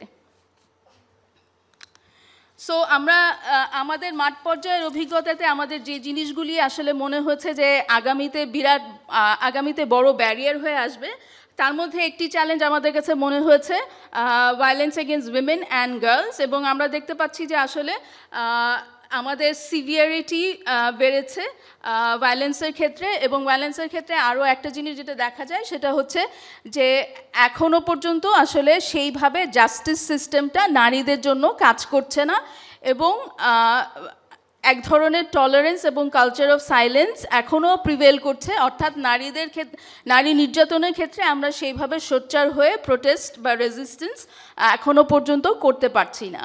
সো অবশ্যই এখানে একটা প্রশ্ন উঠেছে, তাহলে যদি জাস্টিস যদি নারীর জন্য না কাজ করে, বা জাস্টিস সিস্টেমটাই যদি নারীর জন্য না কাজ করে বা নারীর জন্য সহায়ক না হয়, তাহলে আসলে আমরা জেন্ডার ইকুয়ালিটি এসডিজির যে গোল সেটাকে আসলে অ্যাচিভ করতে পারবো কি না। আমরা যদি এর পরে আরেকটি চ্যালেঞ্জ আমাদের কাছে মনে হয়েছে সেটি হচ্ছে চাইল্ড ম্যারেজ। এবং আমরা দেখতে পাচ্ছি যে এখনও পর্যন্ত 1/3 of women aged between 15 to 49 are married before age of 15. 3/4 of women aged 20 to 49 are married before age of 18. এবং আমরা দেখতে পাচ্ছি যে আমাদের সামনে একটি কন্ট্রাডিক্টরি ল এসছে, যেটি আসলে আমরা মনে করছি যে হয়তো বা একটি ডেট্রিমেন্টাল ইম্প্যাক্ট ফেলবে on prevalence of child marriage. We are also seeing যে এখনও পর্যন্ত চাইল্ড ম্যারেজের যে প্রভাব, অর্থাৎ নেতিবাচক যে প্রভাব আমাদের দেশের উন্নয়নের ক্ষেত্রে, সেটিকে আমরা পুরোপুরিভাবে হোলিস্টিক্যালি এখনও বুঝতে পারিনি। এবং আমরা চাইল্ড ম্যারেজের মূল কারণ হিসেবে যেসব সামাজিক রীতিনীতি আসলে যেগুলি মূল কারণ, সেগুলিকেও আসলে আমরা পুরোপুরিভাবে এখনও পর্যন্ত অ্যাড্রেস করছি না। সো এরকম যদি চলতে থাকে তাহলে আসলে আমাদের যে উন্নয়নের ধারা সেটি একটি জেনারেশন অফ গার্লসকে একটি কন্যা শিশুদের জেনারেশন যারা আসলে চাইল্ড ম্যারেজের সম্মুখীন হচ্ছে তাদেরকে আসলে মিস করবে, অথবা তাদের জন্য উন্নয়নটি আসলে খুব ইতিবাচক কিছু আনতে পারবে না। নেক্সট চ্যালেঞ্জ আমাদের কাছে মনে হয়েছে ম্যাটার্নাল মর্টালিটি। এবং এখানে এর আগে যেহেতু অনেকগুলি স্ট্যাটিস্টিক্স এসছে এর আগের প্রেজেন্টেশনে, আমাদের কাছে মনে হয়েছে যে যখন আমরা মাঠ পর্যায়ে কাজ করছি তখন আমাদের কাছে মনে হয়েছে যে নারীদের মোবিলিটি এবং নারীদের সিদ্ধান্ত গ্রহণের জায়গাটি এতই কম, যেটি আসলে সে একটা হেলথ সার্ভিসে যেতে পারবে কিনা, সে হেলথ কেয়ার নিতে পারবে কিনা, এটি আসলে নির্ধারণ করে দিচ্ছে, এবং এটা সংকুচিত হচ্ছে, সে আসলে নিজে থেকে এই সিদ্ধান্তটা নিতে পারছে না। এবং আরেকটি জিনিস যেটা দেখা যাচ্ছে সেটা হচ্ছে যারা কম বয়সে বিয়ে হয়ে যাচ্ছে তারাও আসলে ঠিকমতো টার্গেটেড হচ্ছে না আমাদের যে reproductive and sexual health programme আছে সেটির মধ্যে। এবং আরেকটি সামাজিক বিষয় আছে যে একটা কন্যা শিশু বা একজন কন্যা শিশু যখন অল্প বয়সে বিয়ে হয়ে যায় তার উপরে অনেক প্রেশার থাকে যে আসলে তার প্রথম বাচ্চাটা নিলে পরে সে সমাজকে বোঝাতে পারবে যে সে আসলে নেক্সট জেনারেশন দিতে পেরেছে তার শ্বশুর বাড়িতে, অর্থাৎ তার ফার্টিলিটি প্রমাণ করার একটা বড় বার্ডেন তাকে নিতে হচ্ছে। সো আমাদের কাছে মনে হচ্ছে যে যতক্ষণ পর্যন্ত আসলে হেলথ কেয়ার সিস্টেম এই সামাজিক রীতিনীতি বা সামাজিক প্রতিবন্ধকতাগুলি কনসিডার না করছে ততক্ষণ পর্যন্ত আসলে নারীদের উন্নয়ন করা সম্ভব হবে না।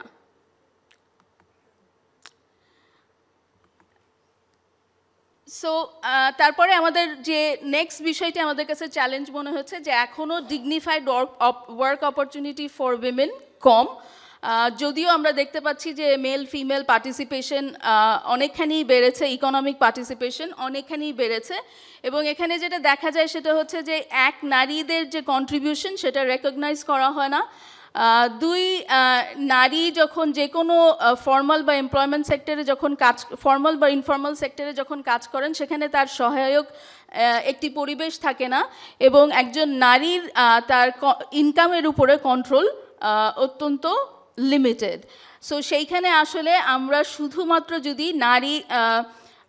শুধুমাত্র যদি ইনকাম ইনক্রিজের দিকে তাকাই, একজন নারীর ইনকাম বেড়েছে কি কমেছে শুধুমাত্র যদি এটা দেখি, তাহলে আসলে আমরা সত্যিকার অর্থে তার ইকোনমিক ডেভেলপমেন্ট হচ্ছে কিনা সেটা বোঝাটা আমাদের জন্য দুষ্কর হবে। আর 1 মিনিটে শেষ করবেন। সরি। সো যদি আমরা এখন জেন্ডার গ্যাপ ইন্ডেক্সের দিকে তাকাই তাহলে দেখব বাংলাদেশের অবস্থানটা কীরকম। আমরা দেখতে পাচ্ছি যে পলিটিক্যাল এম্পাওয়ারমেন্টে 144টি দেশের মধ্যে 7 নম্বরে আছে বাংলাদেশ। এডুকেশন অ্যাটেনমেন্টের ক্ষেত্রে 111 নম্বরে আছে। হেলথ অ্যান্ড সার্ভাইভালে 125 নম্বরে আছেন, এবং ইকোনমিক পার্টিসিপেশন অ্যান্ড অপরচুনিটিতে 129 স্থানে বাংলাদেশ আছে। সো আমাদের কাছে মনে হয়েছে যে আসলে এখানে আরও আমাদের আশেপাশে অনেক দেশ আছে যাদের থেকে আমরা শিখতে পারি। যেরকম মালদ্বীপ ক্লোজ করেছে এডুকেশনাল অ্যাটেইনমেন্ট গ্যাপ, শ্রীলঙ্কা ক্লোজ করেছে health and survival gap, Nepal অনেক দ্রুত গতিতে সব কিছুতেই এগিয়ে যাচ্ছে, অ্যান্ড সাউথ এশিয়া অফকোর্স বাংলাদেশের মতো, বাংলাদেশও আরও অনেকগুলি ইন্ডিকেটারে আগে আছে, বাংলাদেশের মতো সাউথ এশিয়া আসলে ফাস্টেস্ট ইমপ্রুভিং রিজন। বাট তারপরেও আমাদের কাছে মনে হয়েছে যে আমাদের আসলে এখানে আত্মতুষ্টিতে ভোগার কিছু নেই। জেন্ডার ইকুয়ালিটির ক্ষেত্রে অর্জনের ক্ষেত্রে আমাদের হয়তোবা আরও অনেক দ্রুত গতিতে এগিয়ে যাওয়া উচিত। সো আমাদের রেকমেন্ডেশন এই চ্যালেঞ্জগুলি কনসিডার করলে আসলে আমাদের রেকমেন্ডেশন একটি হচ্ছে যে কিভাবে গার্ল চাইল্ডের উপরে বিনিয়োগ বাড়ানো যায়, এবং সেটি যাতে আসলে তার সামগ্রিক অধিকারের যে জায়গাটা আছে সেটি উন্নয়নের জন্য হয়। অধিকাংশ ক্ষেত্রে আমরা হয় এডুকেশনে ফোকাস করি অথবা চাইল্ড ম্যারেজে ফোকাস করি, যেটা আসলে খুব ন্যারো ফোকাস, যেই ফোকাসটা আসলে আরেকটু ওয়াইডেন করা উচিত। আমাদের কাছে মনে হয়েছে যে we must harness strong political commitment to end inequities in legal and policy framework. এর আগের আলোচনা এসছে যে অনেকগুলি লিগ্যাল এবং পলিসি ফ্রেমওয়ার্ক আছে যেখানে আসলে এখনও নারী পুরুষের অধিকারটি সমান না। সেসব ক্ষেত্রে যেরকম we must bring in reforms to give women equal rights to economic resources, access to ownership. We also felt যে যদি আমরা চ্যালেঞ্জগুলি দেখি এবং চ্যালেঞ্জগুলির মূল কারণগুলি দেখি তাহলে আমাদের সামাজিক বিশ্বাস বা সামাজিক রীতিনীতি একটি বড় কারণ। সেটি ট্রান্সফরমেশন অর্থাৎ সেটির পরিবর্তন যতক্ষণ পর্যন্ত না মেইন স্ট্রিম এজেন্ডা হচ্ছে উন্নয়নের ধারায়, ততক্ষণ পর্যন্ত আসলে সত্যিকার অর্থে আমরা জেন্ডার ইকুয়ালিটি অ্যাচিভ করতে পারবো না। এবং নির্যাতনের ক্ষেত্রে আমাদের মনে হয়েছে যে আসলে আমাদের যে ইনস্টিটিউশনাল মেকানিজমগুলি আছে তার অ্যান্সারেবিলিটি আসলে বাড়ানো প্রয়োজন। যেই ইনস্টিটিউশনগুলি হচ্ছে একজন নারীর অধিকার সংরক্ষণ করেন। অলসো আমাদের পর্যালোচনায় এটাই মনে হয়েছে যে এসডিজির ইন্ডিকেটর মেজারমেন্টটির ইনস্টিটিউশনালাইজেশন হওয়া উচিত, এবং শুধুমাত্র ট্যাঞ্জিবল ইন্ডিকেটার্স না, সাটল ইন্ডিকেটার্স যেগুলি আসলে আন্ডারলাইং কজকে বোঝাতে সাহায্য করে সেগুলিও আসলে ইনকর্পোরেট করা উচিত। Market actors' sensitization is going to be important if women really have to participate in the economic development of Bangladesh. And then we must also build strong partnerships with women's movement for inclusion of women's voices. এবং ওই মুভমেন্টগুলি যত inclusive এবং যত representative হবে ততই আসলে আমাদের gender ইকুয়ালিটির যে লক্ষ্য সেটি আমরা আসলে অ্যাচিভ করতে পারবো। সো ধন্যবাদ সবাইকে।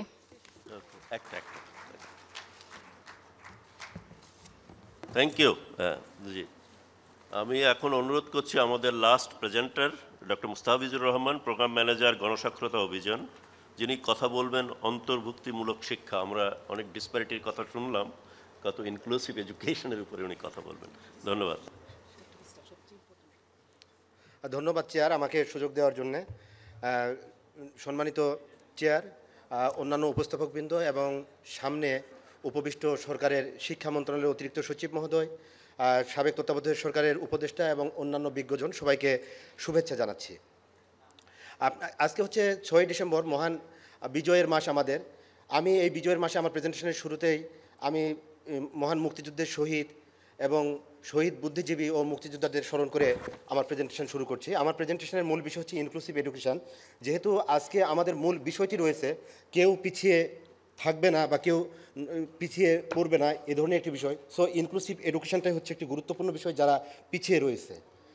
আমাদের যদি ইন্ট্রোডাকশানে আমি যদি দেখি যে আমাদের এসডিজিতে আমাদের গভর্নমেন্ট যেহেতু এখানে সিগনেটরি, এটাতে সিগনেচার করেছে, সো এই এসডিজি যে আমাদের অভীষ্টগুলো রয়েছে, আমি স্পেসিফিকভাবে জোর দেবো যে এডুকেশনের অভীষ্ট 4-এর যে লক্ষ্যগুলো রয়েছে সেটি আমরা বাধ্যবাধকতা অনেকটাই রয়েছে যে এগুলো আমাদেরকে করতে হবে।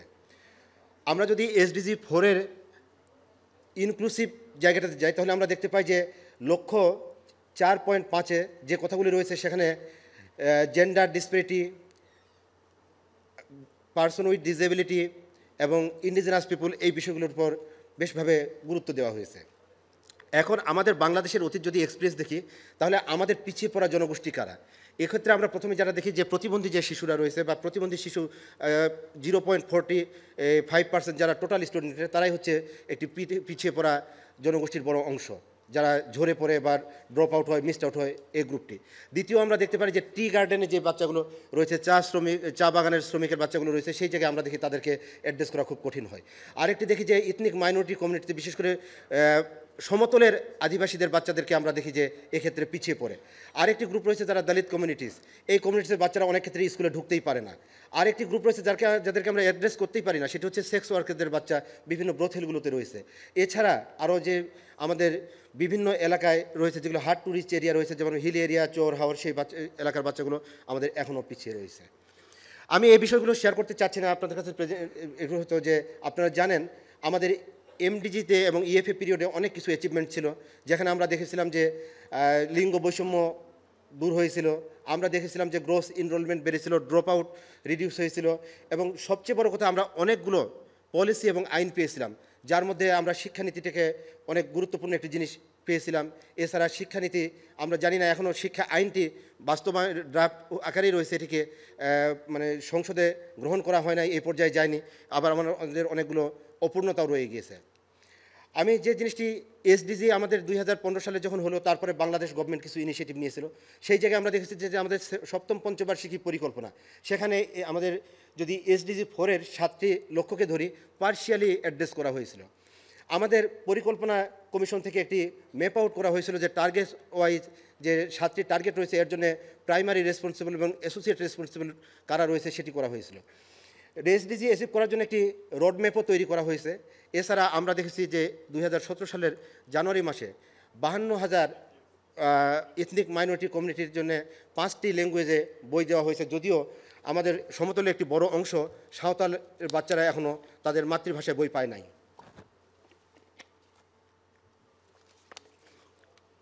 এখন আমার মূল ফোকাস আমি চ্যালেঞ্জে এসে যাই। চ্যালেঞ্জে আমরা যেটি দেখছি, প্রথম চ্যালেঞ্জ আমাদের শিক্ষানীতিতেও ছিল এবং আমাদের এসডিজির যে ইনচন ডিক্লারেশন সেখানেও রয়েছে যে শিক্ষাকে 12 গ্রেড পর্যন্ত আমাদের হচ্ছে পাবলিক ফান্ডেড বলা হয়েছে ইনচন ডিক্লারেশনে। আর আমাদের শিক্ষানীতিতে রয়েছে দুটি গ্রুপ, একটি হচ্ছে প্রাইমারি এডুকেশন এক্সপ্যান্ড হবে ক্লাস 8 পর্যন্ত এবং দ্বাদশ শ্রেণী পর্যন্ত হবে সেকেন্ডারি। কিন্তু আমরা আনফর্চুনেটলি যেটি দেখছি, আমাদের প্রথম চ্যালেঞ্জ রয়েছে, এই জিনিসটি আজও আমাদের হয়নি এবং এক্ষেত্রে এই জিনিসটি ঝুলে রয়েছে। আবার এক্ষেত্রে বিভিন্ন পত্রপত্রিকায় আমরা যেটি দেখি যে শিক্ষা মন্ত্রণালয় এবং প্রাথমিক ও গণশিক্ষা মন্ত্রণালয়ের মধ্যে একটি মনে হয় যে কোঅর্ডিনেশনের গ্যাপ রয়েছে, যে জিনিসটি আমরা পত্রপত্রিকায় দেখেছি গত বছর যখন 5ম শ্রেণীকে 8ম শ্রেণীতে উন্নীত করা এবং 5ম শ্রেণীর শিক্ষা প্রাথমিক সমাপনী পরীক্ষা বাতিল করার কথা বলা হয়েছিল, তখন এই জিনিসগুলো একটি আমরা কেমন যেন একটু কোঅর্ডিনেশন গ্যাপ দেখেছি। দ্বিতীয় যে চ্যালেঞ্জটি দেখেছি আমরা, সেটি হচ্ছে কোঅর্ডিনেশন মেকানিজম এবং মিনিস্ট্রিজ ডিপার্টমেন্ট, যেটি এসডিজি ম্যাপিংয়ে বলা হয়েছে যে এসডিজি যদি আমরা 60টি গোল অর্জন করতে যাই, 60টি লক্ষ্য অর্জন করতে যাই, এখানে অনেকগুলো মিনিস্ট্রি রয়েছে। এই মেকানিজমটা আমরা এখনো কোঅর্ডিনেশন মেকানিজমটা আমরা দেখি নাই। আরেকটি গুরুত্বপূর্ণ জিনিস রয়েছে যেটি হচ্ছে শিক্ষা বাজেট বরাদ্দ নিয়ে। আমার ছোটোবেলার শিক্ষা বাজেট দেখলে আমার ছোটোবেলার একটি কথা মনে পড়ে, যে আমরা ছোটোবেলা পড়তাম যে একটি বানর একটি তৈলাক্ত বাঁশ বেয়ে প্রথম ঘন্টায় 4 মিটার উঠে, দ্বিতীয় ঘন্টায় 3 মিটার নামে। 20 ফুট একটি বাঁশ বানরটি কতক্ষণে উঠবে?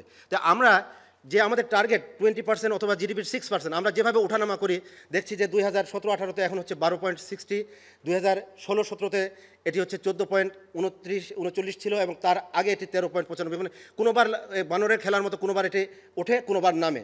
আমরা আসলে এই বানরের মতোই মনে হয় কোনোদিনই বাসটার মাথায় উঠতে পারবো কিনা সন্দেহ রয়ে গেছে। পরের চ্যালেঞ্জ যেটি রয়েছে, ল্যাক অফ কোয়ালিটি টিচার এবং কোয়ালিটি এডুকেশন মেটেরিয়াল, যেটি কোয়ালিটি এডুকেশনের একটি pre condition.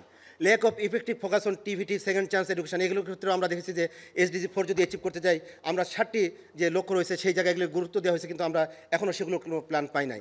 High teacher student ratio, আমি কয়েকদিন আগে মহেশখালীতে গিয়েছিলাম, সেখানে প্রাইমারি স্কুলে আমার কাছে ছবি আছে, আপনারা দেখতে চাইলে আমি দেখাতে পারবো যে একটি ক্লাসরুমে 210 জন বাচ্চা আমি পেয়েছি। একজন টিচার, কীভাবে এটি, হাউ ইজ ইট পসিবল, যে কীভাবে ইনক্লুসিভ করা যায়? এই একজন টিচার যদি 210 জন বাচ্চাকে নিয়ে পড়ায়।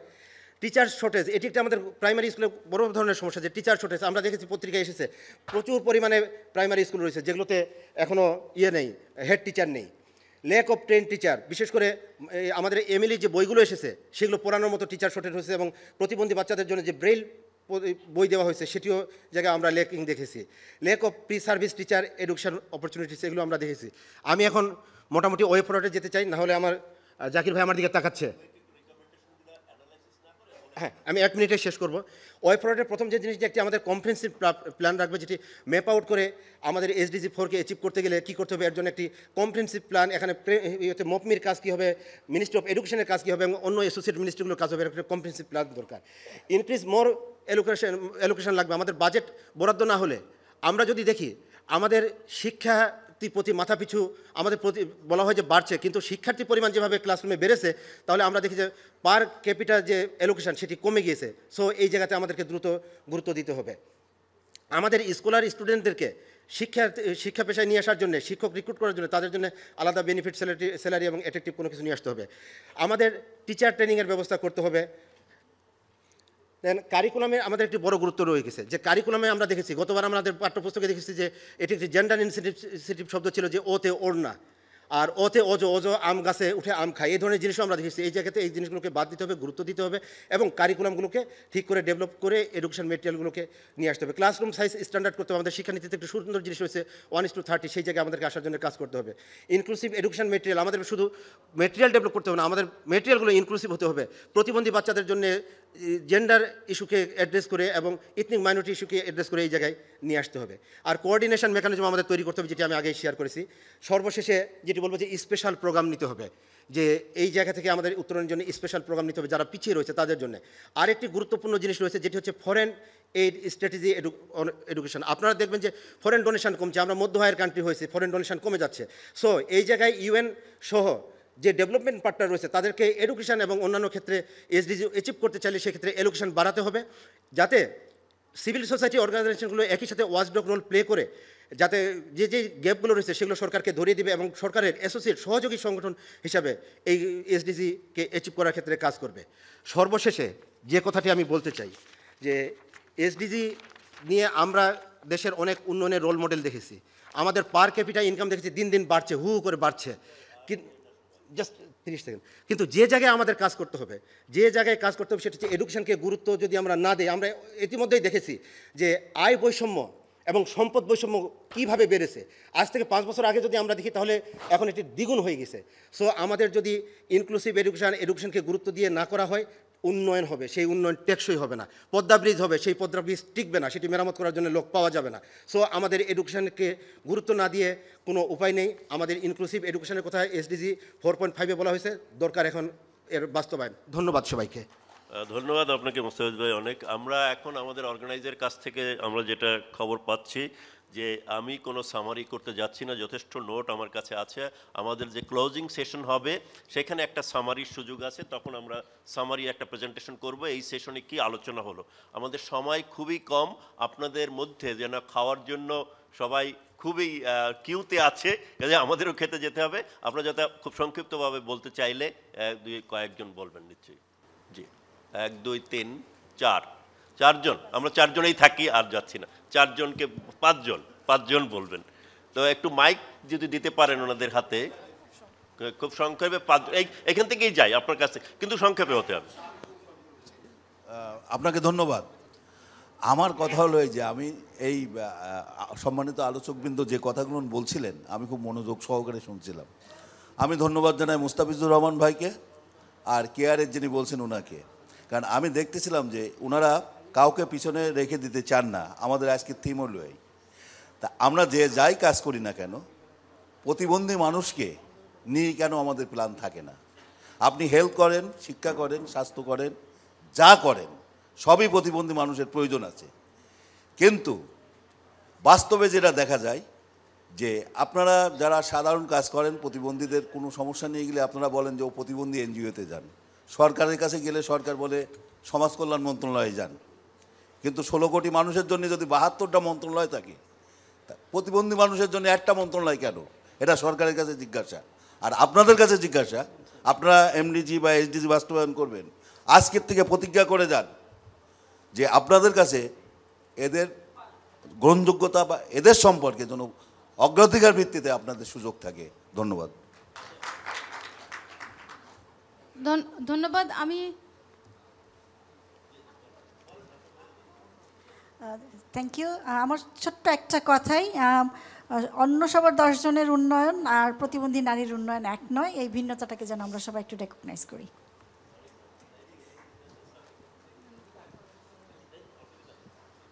ধন্যবাদ আপনাদের সবার বক্তব্যের জন্য। আমি রিপ্রেজেন্ট করি এপিপিকে, ফ্যামিলি পিটি অ্যাসোসিয়েশন বাংলাদেশ, যার জন্ম হয়েছিল 1953 সালে, যারা প্রথম আন্দোলন শুরু করে এই আনপ্ল্যান্ড পপুলেশন গ্রোথের উপরে। আজকে এটা অ্যাচিভ হয়েছে, এটা এপিপি তার দাবিদার এই ইয়ার জন্য। তো আমি যেটা বলতে চাচ্ছি সেটা হলো, আমি যখন 7-5-এর প্ল্যান করা হয় তখন আমি একটা উপ কমিটির সদস্য ছিলাম অ্যাজ ফর্মার সেক্রেটারি। তো সেখানে বলছিলাম যে আমাদের বিদেশ থেকে টাকা ডোনার কমে যাচ্ছে, আমরা মধ্য দেশে যাচ্ছি, আপনার একটা স্পেশাল একটা ইয়ের অ্যালোকেশন যাতে থাকে, সে 20% হোক 10% হোক, প্রত্যেকটা সেক্টরে যত এনজিওদের থাকে, কিন্তু আসলে 7-5 প্ল্যানে এটা নাই। তা আমি দাবি করব যেটা ডক্টর ডব্লিউ ভট্টাচার্যের সাথে এক সুর মিলিয়ে, যে যাতে করে ভবিষ্যতে যেহেতু বিদেশি টাকা আসছে না, এটা যদি একটা স্পেশাল একটা 20% ও 10% যাতে বাজেটে এটা থাকে, এটা জোরালো এই প্ল্যাটফর্ম থেকে যেটা করা হয়। আর একটা কথা হলো, আমার যে ম্যাডাম যেটা বলেছেন আমার আপা মেরিস্টোপের, একটা কথা বলতে চাচ্ছি। উনি বলেছেন যে ডাক্তার দিচ্ছে প্যারামেডিক্সটা ভালো করে, আসলে সত্যি না। সত্যি হলে ডাক্তার পাচ্ছি না আমরা, এনজিও সেক্টরে ডাক্তার নাই, টার্নওভার তো বেশি, আসলে ডাক্তাররা মোর এফিসিয়েন্ট। তোরা একটা বলতে চাচ্ছি এই জন্য আর কি। আরেকটা জিনিসই বলতে চাচ্ছি আপার জন্য, যে একটা এমআর যে করা হচ্ছে মেডিসিন, যেটা আপনারা শুরু করেছেন, এটা কিন্তু অত্যন্ত খারাপ দিক যাচ্ছে। কিন্তু আমি আপনাদের বলবো যাতে করে এই জিনিসটা যাতে করে আপনারা একটা সংক্ষিপ্ত করেন, যাতে করে এই এমআরএম করতে গিয়ে রাস্তাঘাটে দোকানে পাওয়া যাচ্ছে, এতে কিন্তু আরও কিছু অনাচার বেড়ে যাচ্ছে সমাজে। আপনাদের সবাইকে ধন্যবাদ।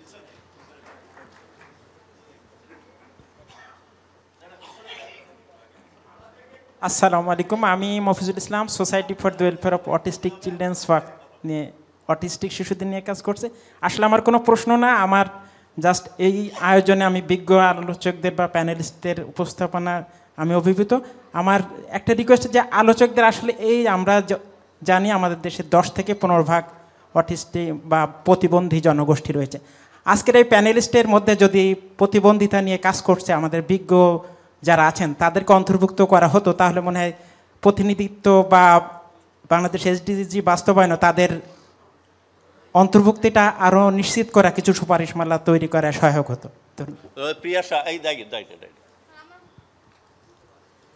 শুভ সকাল, আমি প্রিয়া সাহা, শাড়ি এনজিও নির্বাহী পরিচালক হিসেবে বলছি। আপনাদের সবার প্রেজেন্টেশন অত্যন্ত মনোমুগ্ধকর ছিল। আমরা অনেক কিছু জেনেছি, শিখেছি, দেশে অনেক কিছু হচ্ছে, আমরা সেখানে অংশগ্রহণ করতে পারবো। তেমন ভিতরে আশা জেগেছে, সেজন্য আপনাদেরকে ধন্যবাদ জানাই। আমার কিছু প্রশ্ন আছে, যেমন হুমায়রা আপা কেয়ারের, উনি বলেছেন শারীরিক প্রতিবন্ধী, যারা প্রতিবন্ধী, প্রান্তিক, ধর্মীয় সংখ্যালঘু, এথনিক মানুষ, এদেরকে এক লাইনে ফেলেছেন। বিষয়টা মোটেই এক লাইনের নয়। আমি ধর্মীয় সংখ্যালঘু হিসাবে এটা অপোজ করছি।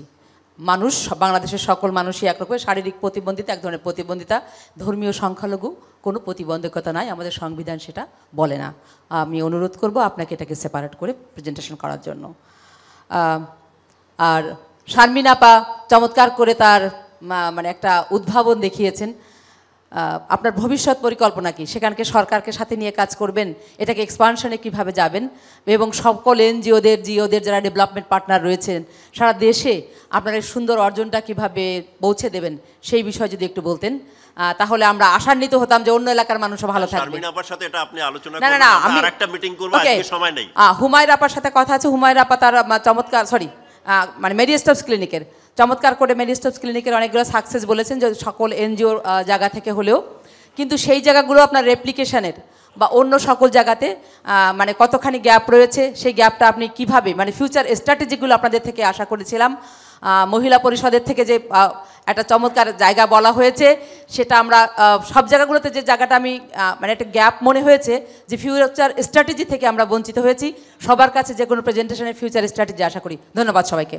ধন্যবাদ। আপনার প্রশ্নগুলোর জবাব আজকে দেওয়া সম্ভব নয়, আমরা পরে আলোচনা করব, এবং ওনারা তো আছেনই, আপনি ব্যক্তিগতভাবে যোগাযোগ করবেন। তা আমার মনে হয় আমরা শেষ করি এখন, কেন সবাই আমরা আমার ছোট্ট একটা কথা আর কি, আমি কোনো প্রশ্ন করব না, কোনো আলোচনায় যাব না, জাস্ট আপনাদের বোঝার জন্য। সেটা হচ্ছে যে এই যে বড় একটা বিল্ডিং, এই বিল্ডিংয়ে আপনারা ভেবেছেন যে এটা প্রবেশগম্যতা আছে, কিন্তু কোনো অর্থে কিন্তু নাই। আমি নিচে গিয়েছিলাম, নিচে 2টা ওয়াশরুম থাকার কথা, যেটা হুইল চেয়ার অ্যাক্সেসেবল, সেটা এই বিল্ডিংয়ের কর্তৃপক্ষ করেছে স্টোর রুম করে, সেটা তালাবদ্ধ করে রেখেছে। প্রশ্ন হলো, প্রতিবন্ধী মানুষের জন্য কথা বলতে বলতে যখন কোথাও এক্সেস তৈরি করা হয়, সেই এক্সেসটাকে বন্ধ করে দেওয়ার জন্য আমরা এই নাগরিক সমাজ থেকে কী ধরনের উদ্যোগ আসলে নিতে পারি, সেই বিষয়টার জন্য আমি সবাইকে ভাবার জন্য বলবো। ধন্যবাদ। তরুণ সমাজদেরকে যদি আমরা 17 নম্বর গোলটাকে কাজে না লাগাই, অভিষ্ট লক্ষ্যে যাওয়া আদৌ সম্ভব কিনা। আমি নিজে সারাদিন উজ্জীবক হিসেবে কাজ করি বিভিন্ন স্কুল কলেজের ছাত্রদেরকে নিয়ে। তো আমি মাঠে যে ওয়ার্ল্ড ভিশন নবযাত্রা, এসডিজি বাস্তবায়নে ওয়ার্ল্ড ভিশন নবযাত্রার কাজ করছে, এবং আমি প্র্যাকটিক্যাল ম্যান, বিশেষ করে মেয়েদের প্রত্যেকটা সেশনে থাকি। আমরা আরপিওর ওই 30% মেয়েদেরকে নেব বলে। তবে আমাদের তরুণ সমাজদেরকে নাগরিক দায়িত্ব, কর্তব্য বোধ থেকে তাদের যদি উজ্জীবিত করে না নামানো যায়, তাহলে এসডিজি বাস্তবায়ন করা অত্যন্ত কঠিন। প্রিয় শুধুই আপনাদের সবাইকে ধন্যবাদ স্বতঃস্ফূর্ত অংশগ্রহণের জন্য। আমরা সবাই ক্ষুধার্ত, আমরা এখন দুপুরের আহার নিতে যাব। লেভেল 6 এবং লেভেল 7-এ আপনাদের খাবার দেয়া হয়েছে। তবে একটা বিষয় আপনাদের জ্ঞাতার্থে বলছি, আপনারা সাথে খাদ্য কুপনটি দেখিয়ে খাবার নেবেন। আমরা দুঃখিত, আমরা খাদ্য কুপন ছাড়া খাবার দিতে পারছি না বলে দুঃখিত। আপনারা সাথে খাদ্য কুপনটি সংরক্ষণ করুন এবং ওপরে গিয়ে সেটা দেখিয়ে খাবার নেবেন। ধন্যবাদ।